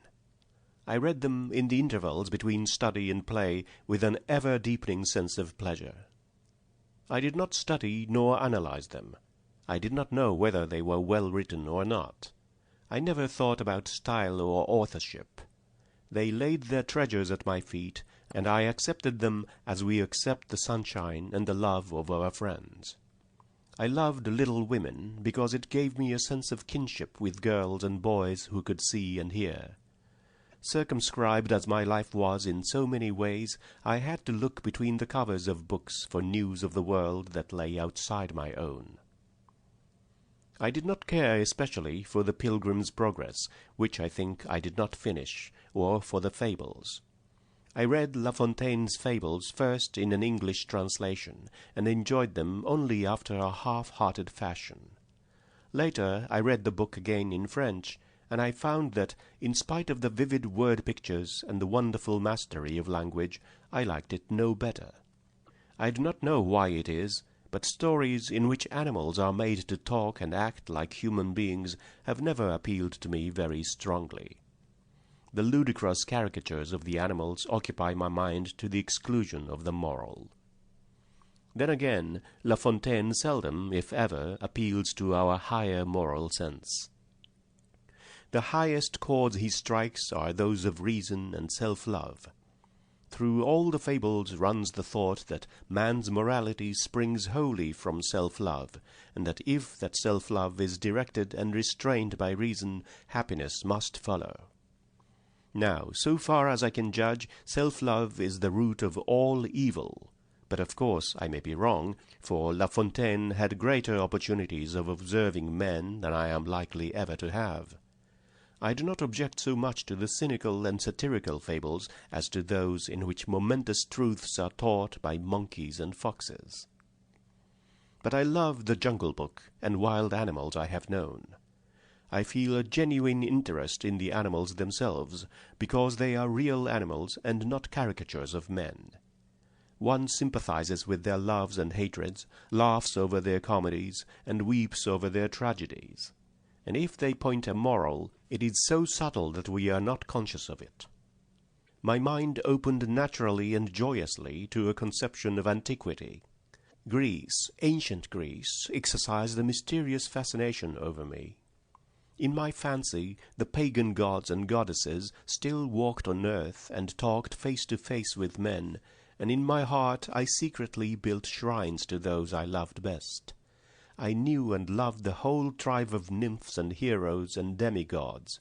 No, not quite all, for the cruelty and greed of Medea and Jason were too monstrous to be forgiven, and I used to wonder why the gods permitted them to do wrong and then punished them for their wickedness. And the mystery is still unsolved. I often wonder how God can dumbness keep while sin creeps grinning through his house of time. It was the Iliad that made Greece my paradise. I was familiar with the story of Troy before I read it in the original, and consequently I had little difficulty in making the Greek words surrender their treasures after I had passed the borderland of grammar. Great poetry, whether written in Greek or in English, needs no other interpreter than a responsive heart. Would that the host of those who make the great works of the poets odious by their analysis, impositions, and laborious comments might learn this simple truth. It is not necessary that one should be able to define every word and give it its principal parts and its grammatical position in the sentence in order to understand and appreciate a fine poem. I know my learned professors have found greater riches in the Iliad than I shall ever find, but I am not avaricious. I am content that others should be wiser than I, but with all their wide and comprehensive knowledge they cannot measure their enjoyment of that splendid epic, nor can I. When I read the finest passages of the Iliad, I am conscious of a soul sense that lifts me above the narrow, cramping circumstances of my life. My physical limitations are forgotten. My world lies upward. The length and the breadth and the sweep of the heavens are mine. My admiration for the Aeneid is not so great, but it is none the less real. I read it as much as possible without the help of notes or dictionary, and I always like to translate the episodes that pleased me especially. The word-painting of Virgil is wonderful sometimes, but his gods and men move through the scenes of passion and strife and pity and love like the graceful figures in an Elizabethan masque, whereas in the Iliad they give 3 leaps and go on singing. Virgil is serene and lovely like a marble Apollo in the moonlight. Homer is a beautiful, animated youth in the full sunlight with the wind in his hair. How easy it is to fly on paper wings! From Greek heroes to the Iliad was no day's journey, nor was it altogether pleasant. One could have travelled round the world many times while I trudged my weary way through the labyrinthine mazes of grammars and dictionaries, or fell into those dreadful pitfalls called examinations, set by schools and colleges for the confusion of those who seek after knowledge. I suppose this sort of pilgrim's progress was justified by the end, but it seemed interminable to me, in spite of the pleasant surprises that met me now and then at a turn in the road. I began to read the Bible long before I could understand it. Now it seems strange to me that there should have been a time when my spirit was deaf to its wondrous harmonies. But I remember well a rainy Sunday morning when, having nothing else to do, I begged my cousin to read me a story out of the Bible. Although she did not think I should understand, she began to spell into my hand the story of Joseph and his brothers. Somehow it failed to interest me. The unusual language and repetition made the story seem unreal and far away in the land of Canaan, and I fell asleep and wandered off to the land of Nod, before the brothers came with the coat of many colours unto the tent of Jacob, and told their wicked lie. I cannot understand why the stories of the Greeks should have been so full of charm for me, and those of the Bible so devoid of interest, unless it was that I had made the acquaintance of several Greeks in Boston and been inspired by their enthusiasm for the stories of their country, whereas I had not met a single Hebrew or Egyptian, and therefore concluded that they were nothing more than barbarians, and the stories about them were probably all made up. Curiously enough, it never occurred to me to call Greek patronymics queer. But how shall I speak of the glories I have since discovered in the Bible? For years I have read it with an ever-broadening sense of joy and inspiration, and I love it as I love no other book. Still, there is much in the Bible against which every instinct of my being rebels, so much that I regret the necessity which has compelled me to read it through from beginning to end. I do not think that the knowledge which I have gained of its history and sources compensates me for the unpleasant details it has forced upon my attention. For my part, I wish, with Mr. Howells, that the literature of the past might be purged of all that is ugly and barbarous in it, although I should object as much as anyone to have these great works weakened or falsified. There is something impressive, awful, in the simplicity and terrible directness of the book of Esther. Could there be anything more dramatic than the scene in which Esther stands before her wicked lord? She knows her life is in his hands. There is no one to protect her from his wrath. Yet, conquering her woman's fear, she approaches him, animated by the noblest patriotism, having but one thought: if I perish, I perish, but if I live, my people shall live. The story of Ruth, too, how oriental it is! Yet how different is the life of these simple country folks from that of the Persian capital. Ruth is so loyal and gentle-hearted, we cannot help loving her, as she stands with the reapers amid the waving corn. Her beautiful, unselfish spirit shines out like a bright star in the night or a dark and cruel age. Love, like Ruth's, love which can rise above conflicting creeds and deep-seated racial prejudices, is hard to find in all the world. The Bible gives me a deep, comforting sense that things seen are temporal and things unseen are eternal. I do not remember a time since I have been capable of loving books that I have not loved Shakespeare. I cannot tell exactly when I began Lamb's Tales from Shakespeare, but I know that I read them at first with a child's understanding and a child's wonder. Macbeth seems to have impressed me most. One reading was sufficient to stamp every detail of the story upon my memory forever. For a long time the ghosts and witches pursued me even into dreamland. I could see, absolutely see, the dagger and Lady Macbeth's little white hand. The dreadful stain was as real to me as to the grief-stricken queen. I read King Lear soon after Macbeth, and I shall never forget the feeling of horror when I came to the scene in which Gloucester's eyes are put out. Anger seized me, my fingers refused to move. I sat rigid for one long moment, the blood throbbing in my temples, and all the hatred that a child can feel concentrated in my heart. I must have made the acquaintance of Shylock and Satan about the same time, for the two characters were long associated in my mind. I remember that I was sorry for them. I felt vaguely that they could not be good even if they wished to, because no one seemed willing to help them or to give them a fair chance. Even now I cannot find it in my heart to condemn them utterly. There are moments when I feel that the Shylocks, the Judases, and even the devil are broken spokes in the great wheel of good which shall in due time be made whole. It seems strange that my first reading of Shakespeare should have left me so many unpleasant memories. The bright, gentle, fanciful plays, the ones I like best now, appear not to have impressed me at first, perhaps because they reflected the habitual sunshine and gaiety of a child's life. But there is nothing more capricious than the memory of a child, what it will hold and what it will lose.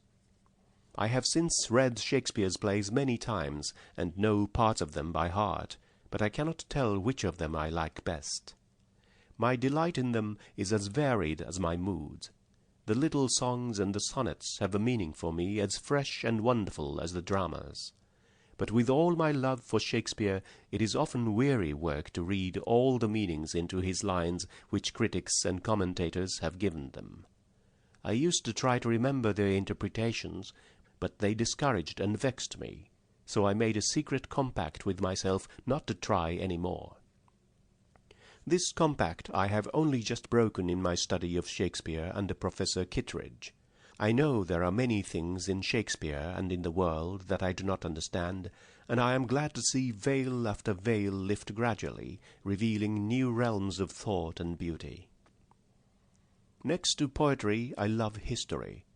I have read every historical work that I have been able to lay my hands on, from a catalogue of dry facts and drier dates to Green's impartial, picturesque history of the English people, from Freeman's History of Europe to Emerton's Middle Ages. The first book that gave me any real sense of the value of history was Swinton's World History, which I received on my 13th birthday. Though I believe it is no longer considered valid, yet I have kept it ever since as one of my treasures. From it I learned how the races of men spread from land to land and built great cities, how a few great rulers, earthly titans, put everything under their feet, and with a decisive word opened the gates of happiness for millions and closed them upon millions more. How different nations pioneered in art and knowledge and broke ground for the mightier growths of coming ages. How civilization underwent, as it were, the holocaust of a degenerate age, and rose again, like the phoenix, among the nobler sons of the North. And how, by liberty, tolerance, and education, the great and the wise have opened the way for the salvation of the whole world. In my college reading, I have become somewhat familiar with French and German literature. The German puts strength before beauty, and truth before convention, both in life and in literature. There is a vehement sledge-hammer vigor about everything that he does. When he speaks, it is not to impress others, but because his heart would burst if he did not find an outlet for the thoughts that burn in its soul. Then, too, there is in German literature a fine reserve which I like. But its chief glory is the recognition I find in it of the redeeming potency of woman's self-sacrificing love. This thought pervades all German literature and is mystically expressed in Goethe's Faust. All things transitory, but as symbols are sent. Earth's insufficiency here grows to event. The indescribable, here it is done. The woman soul leads us upward and on. Of all the French writers that I have read, I like Molière and Racine best. There are fine things in Balzac and passages in Mérimée which strike one like a keen blast of sea air. Alfred de Musset is impossible. I admire Victor Hugo. I appreciate his genius, his brilliancy, his romanticism, though he is not one of my literary passions. But Hugo and Goethe and Schiller and all great poets of all great nations are interpreters of eternal things, and my spirit reverently follows them into the regions where beauty and truth and goodness are one. I am afraid I have written too much about my book friends, and yet I have mentioned only the authors I love most. And from this fact one might easily suppose that my circle of friends was very limited and undemocratic, which would be a very wrong impression. I like many writers for many reasons. Carlyle for his ruggedness and scorn of shams.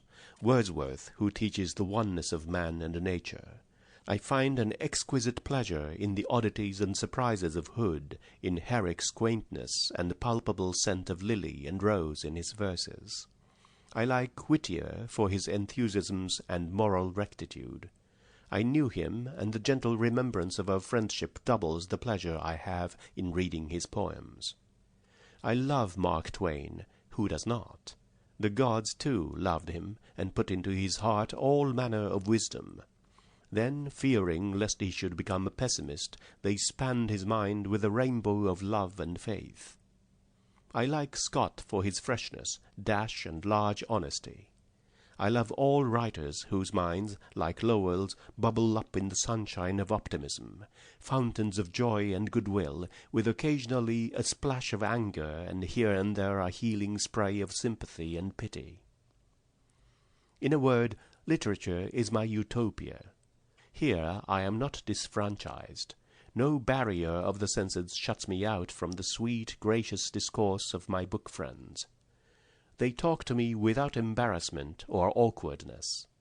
The things I have learned and the things I have been taught seem of ridiculously little importance compared with their large loves and heavenly charities. Chapter 22. I trust that my readers have not concluded from the preceding chapter on books that reading is my only pleasure. My pleasures and amusements are many and varied.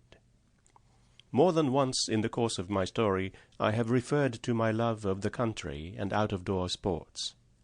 When I was quite a little girl I learned to row and swim, and during the summer, when I am at Wrentham, Massachusetts, I almost live in my boat. Nothing gives me greater pleasure than to take my friends out rowing when they come to visit me. Of course, I cannot guide the boat very well. Someone usually sits in the stern and manages the rudder while I row. Sometimes, however, I go rowing without the rudder. It is fun to try to steer by the scent of watergrasses and lilies, and of bushes that grow on the shore. I use oars with leather bands, which keep them in position in the oar-locks, and I know by the resistance of the water when the oars are evenly poised. In the same manner I can also tell when I am pulling against the current. I like to contend with wind and wave. What is more exhilarating than to make your staunch little boat, obedient to your will and muscle, go skimming lightly over glistening, tilting waves, and to feel the steady, imperious surge of the water? I also enjoy canoeing, and I suppose you will smile when I say that I especially like it on moonlight nights. I cannot, it is true, see the moon climb up the sky behind the pines and steal softly across the heavens, making a shining path for us to follow. But I know she is there, and as I lie back among the pillows and put my hand in the water, I fancy that I feel the shimmer of her garments as she passes. Sometimes a daring little fish slips between my fingers, and often a pond lily presses shyly against my hand. Frequently, as we emerge from the shelter of a cove or inlet, I am suddenly conscious of the spaciousness of the air about me. A luminous warmth seems to enfold me. Whether it comes from the trees which have been heated by the sun, or from the water, I can never discover. I have had the same strange sensation even in the heart of the city. I have felt it on cold, stormy days and at night. It is like the kiss of warm lips on my face.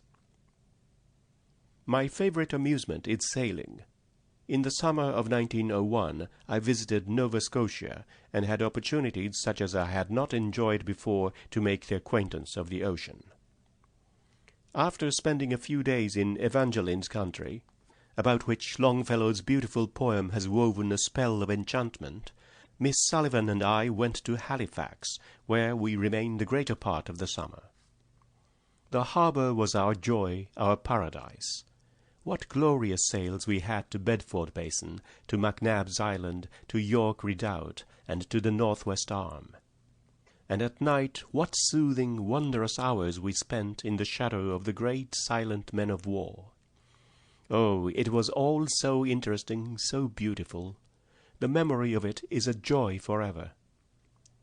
One day we had a thrilling experience. There was a regatta in the Northwest Arm, in which the boats from the different warships were engaged. We went in a sailboat along with many others to watch the races. Hundreds of little sailboats swung to and fro close by, and the sea was calm.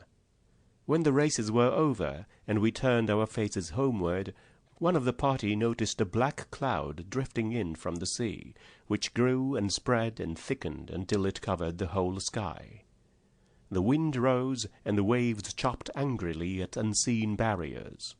Our little boat confronted the gale fearlessly. With sails spread and ropes taut, she seemed to sit upon the wind. Now she swirled in the billows, now she sprang upward on a gigantic wave, only to be driven down with angry howl and hiss. Down came the mainsail. Tacking and jibbing, we wrestled with opposing winds that drove us from side to side with impetuous fury. Our hearts beat fast, and our hands trembled with excitement, not fear.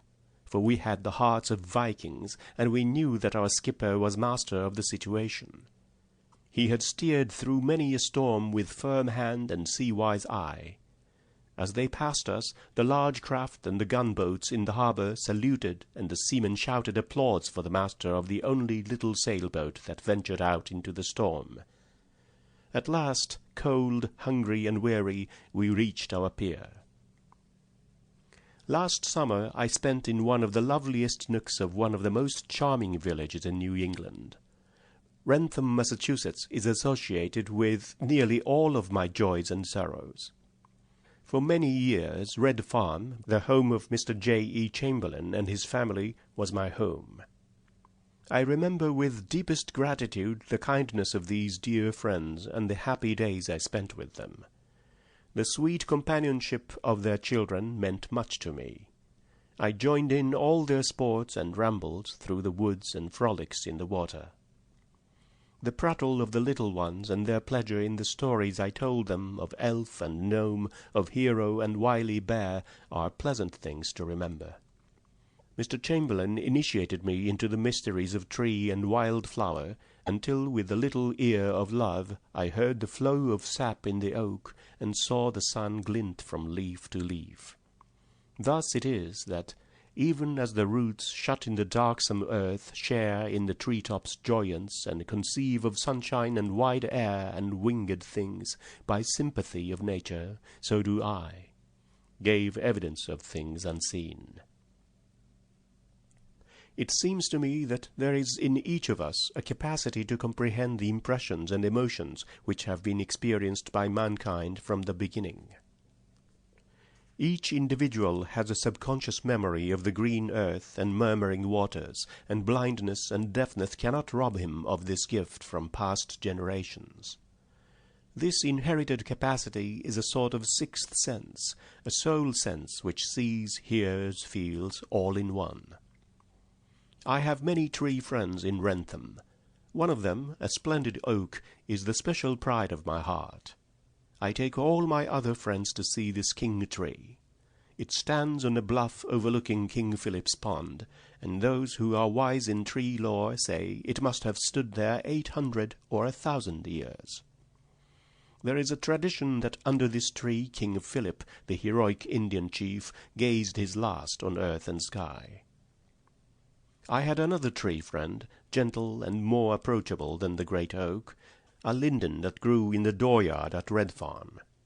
One afternoon, during a terrible thunderstorm, I felt a tremendous crash against the side of the house, and knew, even before they told me, that the linden had fallen. We went out to see the hero that had withstood so many tempests, and it wrung my heart to see him prostrate, who had mightily striven, and was now mightily fallen. But I must not forget that I was going to write about last summer in particular. As soon as my examinations were over, Miss Sullivan and I hastened to this green nook, where we have a little cottage on one of the 3 lakes for which Wrentham is famous. Here the long sunny days were mine, and all thoughts of work and college and the noisy city were thrust into the background. In Wrentham we caught echoes of what was happening in the world: war, alliance, social conflict. We heard of the cruel, unnecessary fighting in the faraway Pacific, and learned of the struggles going on between capital and labor. We knew that beyond the border of our Eden men were making history by the sweat of their brows when they might better make a holiday. But we little heeded these things. These things would pass away. Here were lakes and woods, and broad daisy-starred fields, and sweet-breathed meadows, and they shall endure forever. People who think that all sensations reach us through the eye and the ear have expressed surprise that I should notice any difference, except possibly the absence of pavements, between walking in city streets and in country roads. They forget that my whole body is alive to the conditions about me. The rumble and roar of the city smite the nerves of my face, and I feel the ceaseless tramp of an unseen multitude, and the dissonant tumult frets my spirit. The grinding of heavy wagons on hard pavements and the monotonous clangor of machinery are all the more torturing to the nerves if one's attention is not diverted by the panorama that is always present in the noisy streets to people who can see. In the country one sees only nature's fair works, and one's soul is not saddened by the cruel struggle for mere existence that goes on in the crowded city.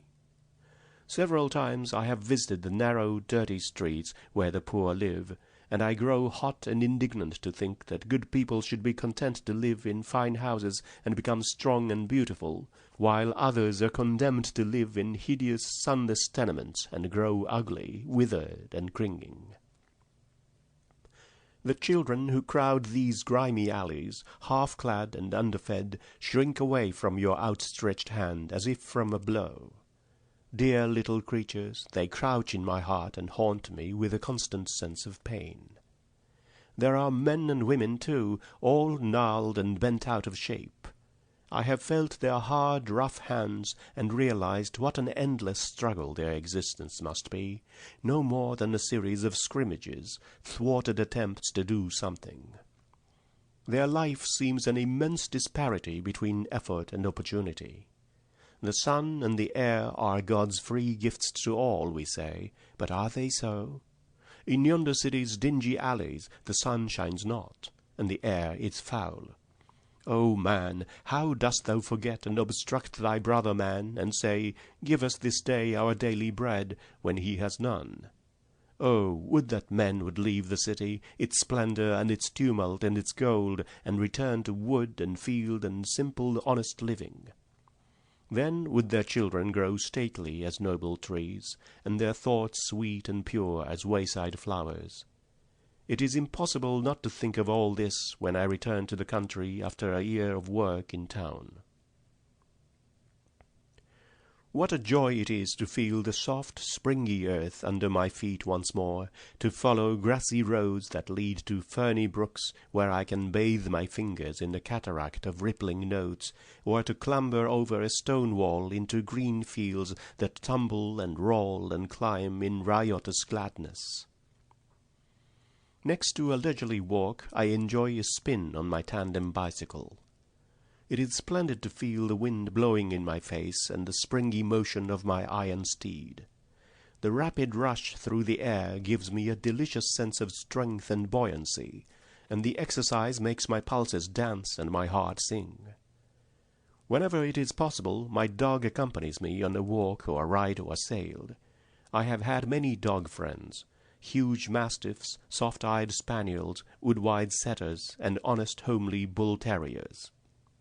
At present, the lord of my affections is one of these bull-terriers. He has a long pedigree, a crooked tail, and the drollest phiz in dogdom. My dog friends seem to understand my limitations, and always keep close beside me when I am alone. I love their affectionate ways and the eloquent wag of their tails. When a rainy day keeps me indoors, I amuse myself after the manner of other girls. I like to knit and crochet. I read in the happy-go-lucky way I love, here and there a line, or perhaps I play a game or two of checkers or chess with a friend. I have a special board on which I play these games. The squares are cut out, so that the men stand in them firmly. The black checkers are flat and the white ones curved on top. Each checker has a hole in the middle, in which a brass knob can be placed to distinguish the king from the commons. The chessmen are of two sizes, the white larger than the black, so that I have no trouble in following my opponent's maneuvers by moving my hands lightly over the board after a play. The jar made by shifting the men from one hole to another tells me when it is my turn. If I happen to be all alone and in an idle mood, I play a game of solitaire, of which I am very fond. I use playing cards marked in the upper right-hand corner with braille symbols which indicate the value of the card. If there are children around, nothing pleases me so much as to frolic with them. I find even the smallest child excellent company, and I am glad to say that children usually like me. They lead me about and show me the things they are interested in. Of course, the little ones cannot spell on their fingers, but I manage to read their lips. If I do not succeed, they resort to dumb show. Sometimes I make a mistake and do the wrong thing. A burst of childish laughter greets my blunder, and the pantomime begins all over again. I often tell them stories or teach them a game, and the winged hours depart and leave us good and happy. Museums and art stores are also sources of pleasure and inspiration. Doubtless it will seem strange to many that the hand unaided by sight can feel action, sentiment, beauty in the cold marble, and yet it is true that I derive genuine pleasure from touching great works of art. As my fingertips trace line and curve, they discover the thought and emotion which the artist has portrayed. I can feel in the faces of gods and heroes hate, courage, and love, just as I can detect them in living faces I am permitted to touch. I feel in Diana's posture the grace and freedom of the forest, and the spirit that tames the mountain lion and subdues the fiercest passions. My soul delights in the repose and gracious curves of the Venus, and in Bard's bronzes the secrets of the jungle are revealed to me. A medallion of Homer hangs on the wall of my study, conveniently low, so that I can easily reach it and touch the beautiful, sad face with loving reverence. How well I know each line in that majestic brow, tracks of life and bitter evidences of struggle and sorrow. Those sightless eyes seeking, even in the cold plaster, for the light and the blue skies of his beloved Hellas, but seeking in vain, that beautiful mouth, firm and true and tender. It is the face of a poet and of a man acquainted with sorrow. Ah, how well I understand his deprivation, the perpetual night in which he dwelt. Oh, dark, dark, amid the blaze of noon, irrecoverably dark, total eclipse, without all hope of day. In imagination I can hear Homer singing, as with unsteady, hesitating steps he gropes his way from camp to camp, singing of life, of love, of war, of the splendid achievements of a noble race. It was a wonderful, glorious song, and it won the blind poet an immortal crown, the admiration of all ages. I sometimes wonder if the hand is not more sensitive to the beauties of sculpture than the eye. I should think the wonderful rhythmical flow of lines and curves could be more subtly felt than seen. Be this as it may, I know that I can feel the heart-throbs of the ancient Greeks in their marble gods and goddesses. Another pleasure, which comes more rarely than the others, is going to the theatre. I enjoy having a play described to me while it is being acted on the stage far more than reading it, because then it seems as if I were living in the midst of stirring events. It has been my privilege to meet a few great actors and actresses who have the power of so bewitching you that you forget time and place and live again in the romantic past.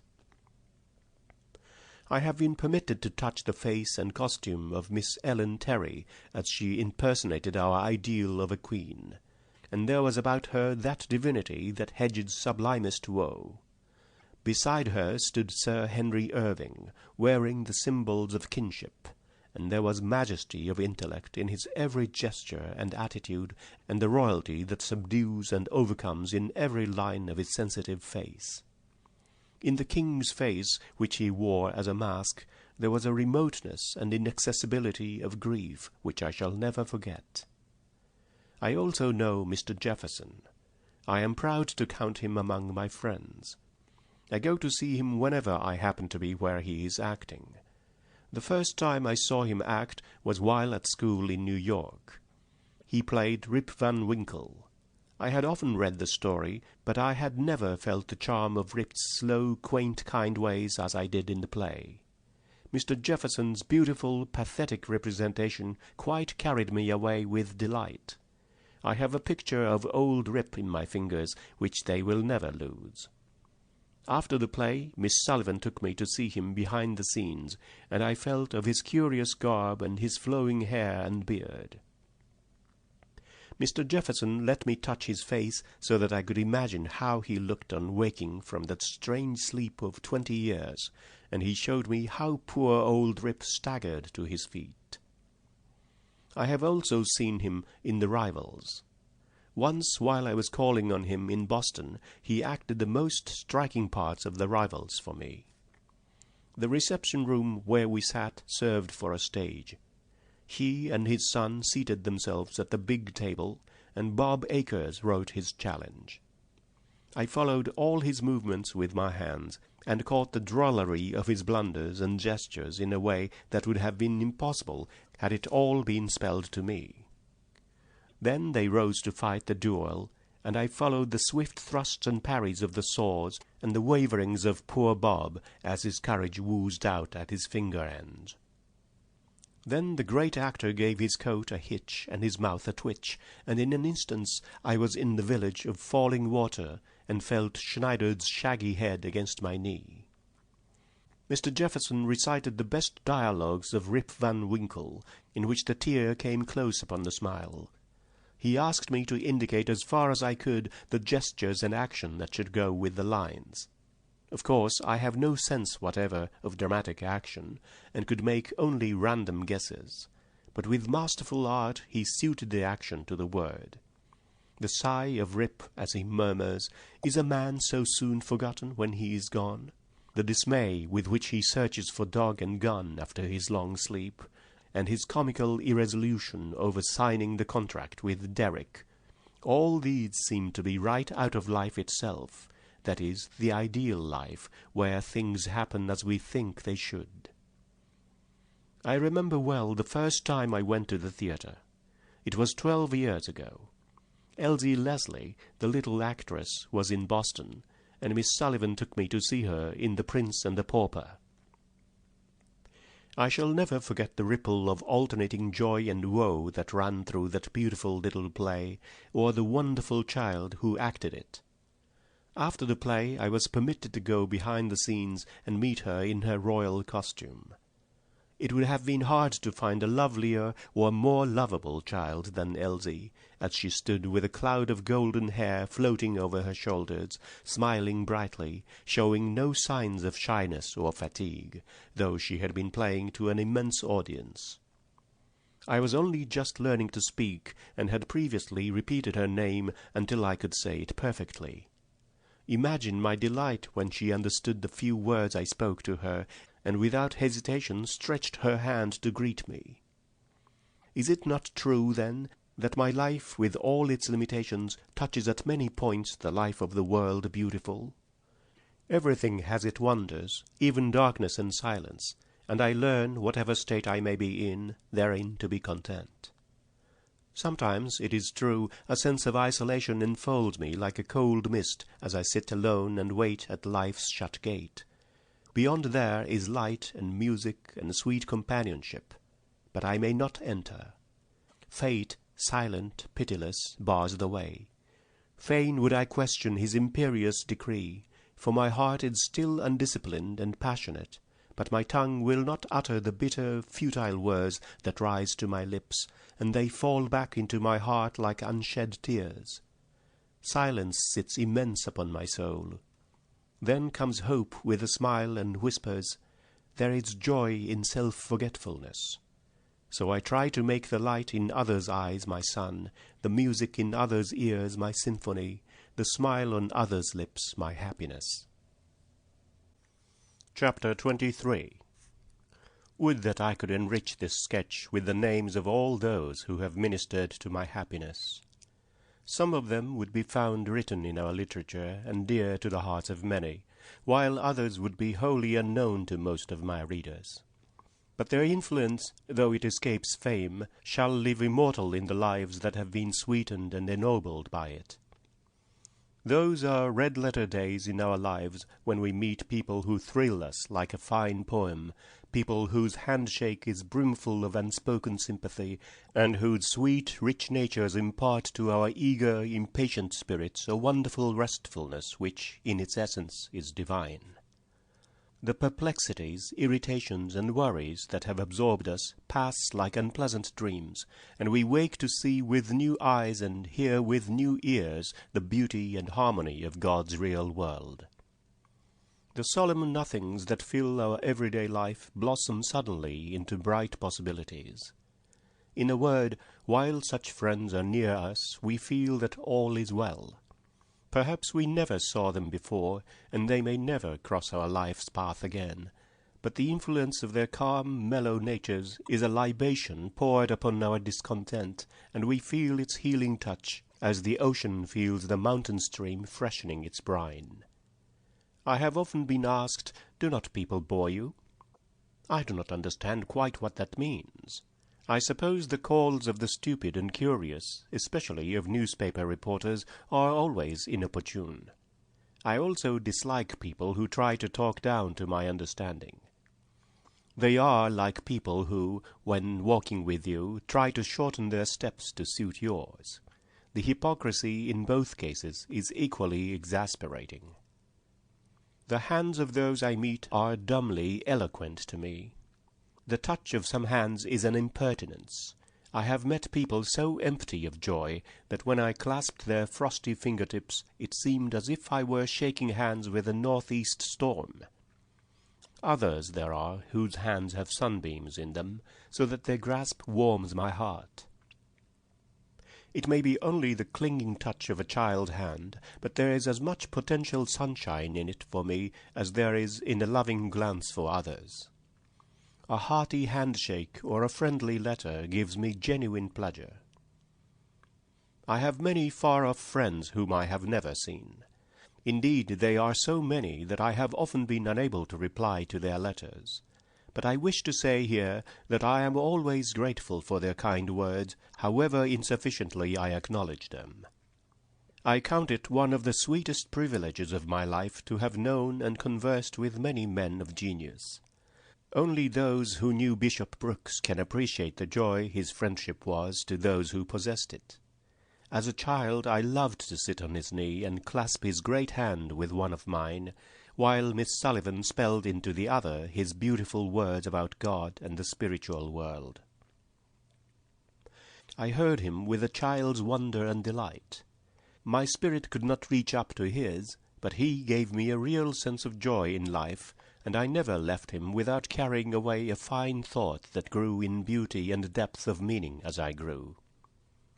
Once, when I was puzzled to know why there were so many religions, he said, "There is one universal religion, Helen, the religion of love. Love your heavenly Father with your whole heart and soul, love every child of God as much as ever you can, and remember that the possibilities of good are greater than the possibilities of evil, and you have the key to heaven." And his life was a happy illustration of his great truth. In his noble soul, love and widest knowledge were blended with faith that had become insight. He saw God in all that liberates and lifts, in all that humbles, sweetens, and consoles. Bishop Brooks taught me no special creed or dogma, but he impressed upon my mind two great ideas, the fatherhood of God and the brotherhood of man, and made me feel that these truths underlie all creeds and forms of worship. God is love, God is our Father, and we are his children. Therefore the darkest clouds will break, and though right be worsted, wrong shall not triumph. I am too happy in this world to think much about the future, except to remember that I have cherished friends awaiting me there in God's beautiful somewhere. In spite of the lapse of years, they seem so close to me that I should not think it strange if at any moment they should clasp my hand and speak words of endearment as they used to before they went away. Since Bishop Brooks died, I have read the Bible through. Also some philosophical works on religion, among them Swedenborg's Heaven and Hell, and Drummond's Ascent of Man. And I have found no creed or system more soul-satisfying than Bishop Brooks' creed of love. I knew Mr. Henry Drummond, and the memory of his strong, warm hand-clasp is like a benediction. He was the most sympathetic of companions. He knew so much and was so genial that it was impossible to feel dull in his presence. I remember well the first time I saw Dr. Oliver Wendell Holmes. He had invited Miss Sullivan and me to call on him one Sunday afternoon. It was early in the spring, just after I had learned to speak. We were shown at once to his library, where we found him seated in a big armchair by an open fire which glowed and crackled on the hearth, thinking, he said, of other days. "And listening to the murmur of the river, Charles?" I suggested. "Yes," he replied, "the Charles has many dear associations for me." There was an odor of print and leather in the room which told me that it was full of books, and I stretched out my hand instinctively to find them. My fingers lighted upon a beautiful volume of Tennyson's poems, and when Miss Sullivan told me what it was, I began to recite, "Break, break, break on thy cold grey stones, O sea." But I stopped suddenly. I felt tears on my hand. I had made my beloved poet weep, and I was greatly distressed. He made me sit in his armchair while he brought different interesting things for me to examine, and at his request I recited The Chambered Nautilus, which was then my favorite poem. After that I saw Dr. Holmes many times, and learned to love the man as well as the poet. One beautiful summer day, not long after my meeting with Dr. Holmes, Miss Sullivan and I visited Whittier in his quiet home on the Merrimack. His gentle courtesy and quaint speech won my heart. He had a book of his poems in raised print, from which I read in school days.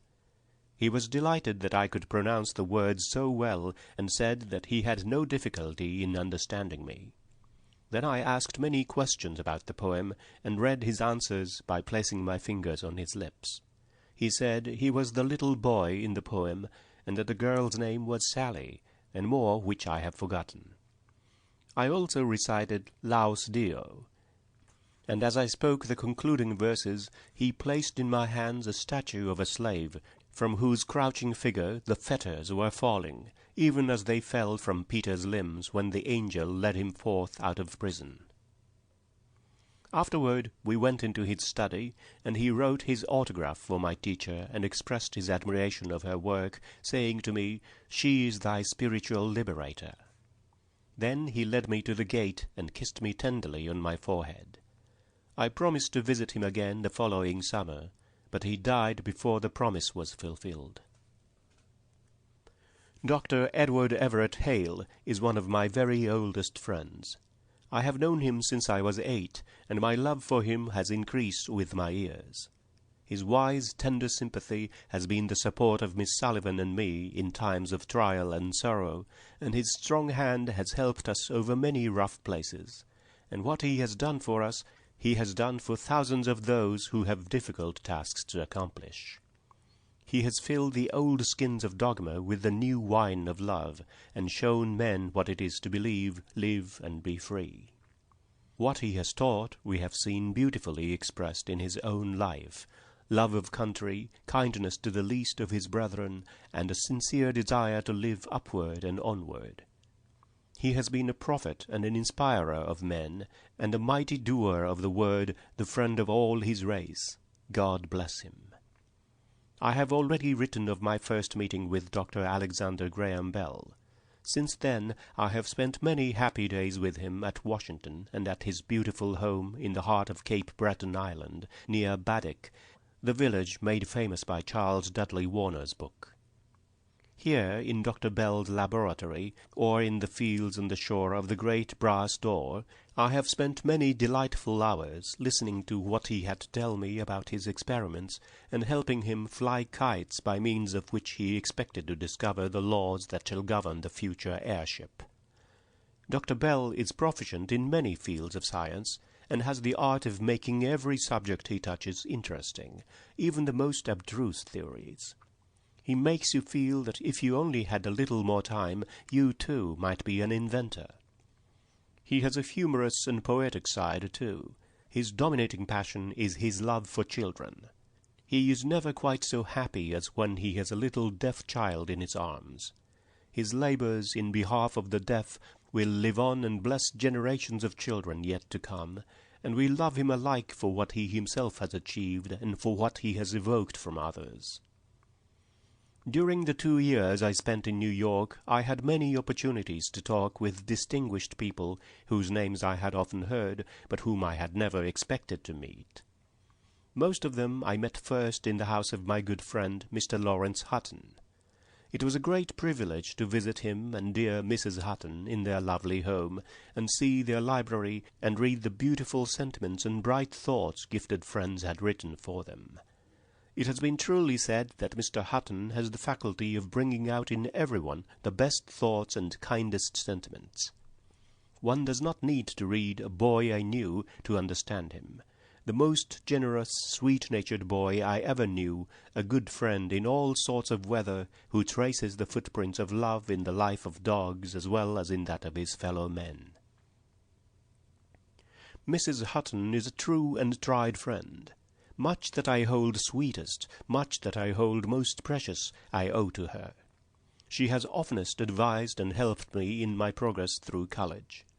When I find my work particularly difficult and discouraging, she writes me letters that make me feel glad and brave, for she is one of those from whom we learn that one painful duty fulfilled makes the next plainer and easier. Mr. Hutton introduced me to many of his literary friends, greatest of whom are Mr. William Dean Howells and Mark Twain. I also met Mr. Richard Watson Gilder and Mr. Edmund Clarence Stedman. I also knew Mr. Charles Dudley Warner, the most delightful of storytellers and the most beloved friend, whose sympathy was so broad that it may be truly said of him he loved all living things and his neighbour as himself. Once Mr. Warner brought to see me the dear poet of the woodlands, Mr. John Burroughs. They were all gentle and sympathetic, and I felt the charm of their manner as much as I had felt the brilliancy of their essays and poems. I could not keep pace with all these literary folk as they glanced from subject to subject and entered into deep dispute, or made conversation sparkle with epigrams and happy witticisms. I was like little Ascanius, who followed with unequal steps the heroic strides of Aeneas on his march toward mighty destinies. But they spoke many gracious words to me. Mr. Gilder told me about his moonlight journeys across the vast desert to the pyramids, and in a letter he wrote me he made his mark under his signature deep in the paper so that I could feel it. This reminds me that Dr. Hale used to give a personal touch to his letters to me by pricking his signature in braille. I read from Mark Twain's lips one or two of his good stories. He has his own way of thinking, saying, and doing everything. I feel the twinkle of his eye in his handshake. Even while he utters his cynical wisdom in an indescribably droll voice, he makes you feel that his heart is a tender Iliad of human sympathy. There are a host of other interesting people I met in New York. Mrs. Mary Mapes Dodge, the beloved editor of St. Nicholas, and Mrs. Riggs, Kate Douglas Wiggin, the sweet author of Patsy. I received from them gifts that have the gentle concurrence of the heart, books containing their own thoughts, soul-illumined letters, and photographs that I love to have described again and again. But there is not space to mention all my friends, and indeed there are things about them hidden behind the wings of cherubim, things too sacred to set forth in cold print. It is with hesitancy that I have spoken even of Mrs. Lawrence Hutton. I shall mention only two other friends. One is Mrs. William Thaw, of Pittsburgh, whom I have often visited in her home, Lyndhurst. She's always doing something to make someone happy, and her generosity and wise counsel have never failed my teacher and me in all the years we have known her. To the other friend I am also deeply indebted. He is well known for the powerful hand with which he guides vast enterprises, and his wonderful abilities have gained for him the respect of all. Kind to everyone, he goes about doing good, silent and unseen. Again, and touch upon the circle of honoured names I must not mention, but I would fain acknowledge his generosity and affectionate interest, which make it possible for me to go to college. Thus it is that my friends have made the story of my life. In 1,000 ways they have turned my limitations into beautiful privileges, and enabled me to walk serene and happy in the shadow cast by my deprivation. End of chapter 23. End of the story of my life by Helen Keller.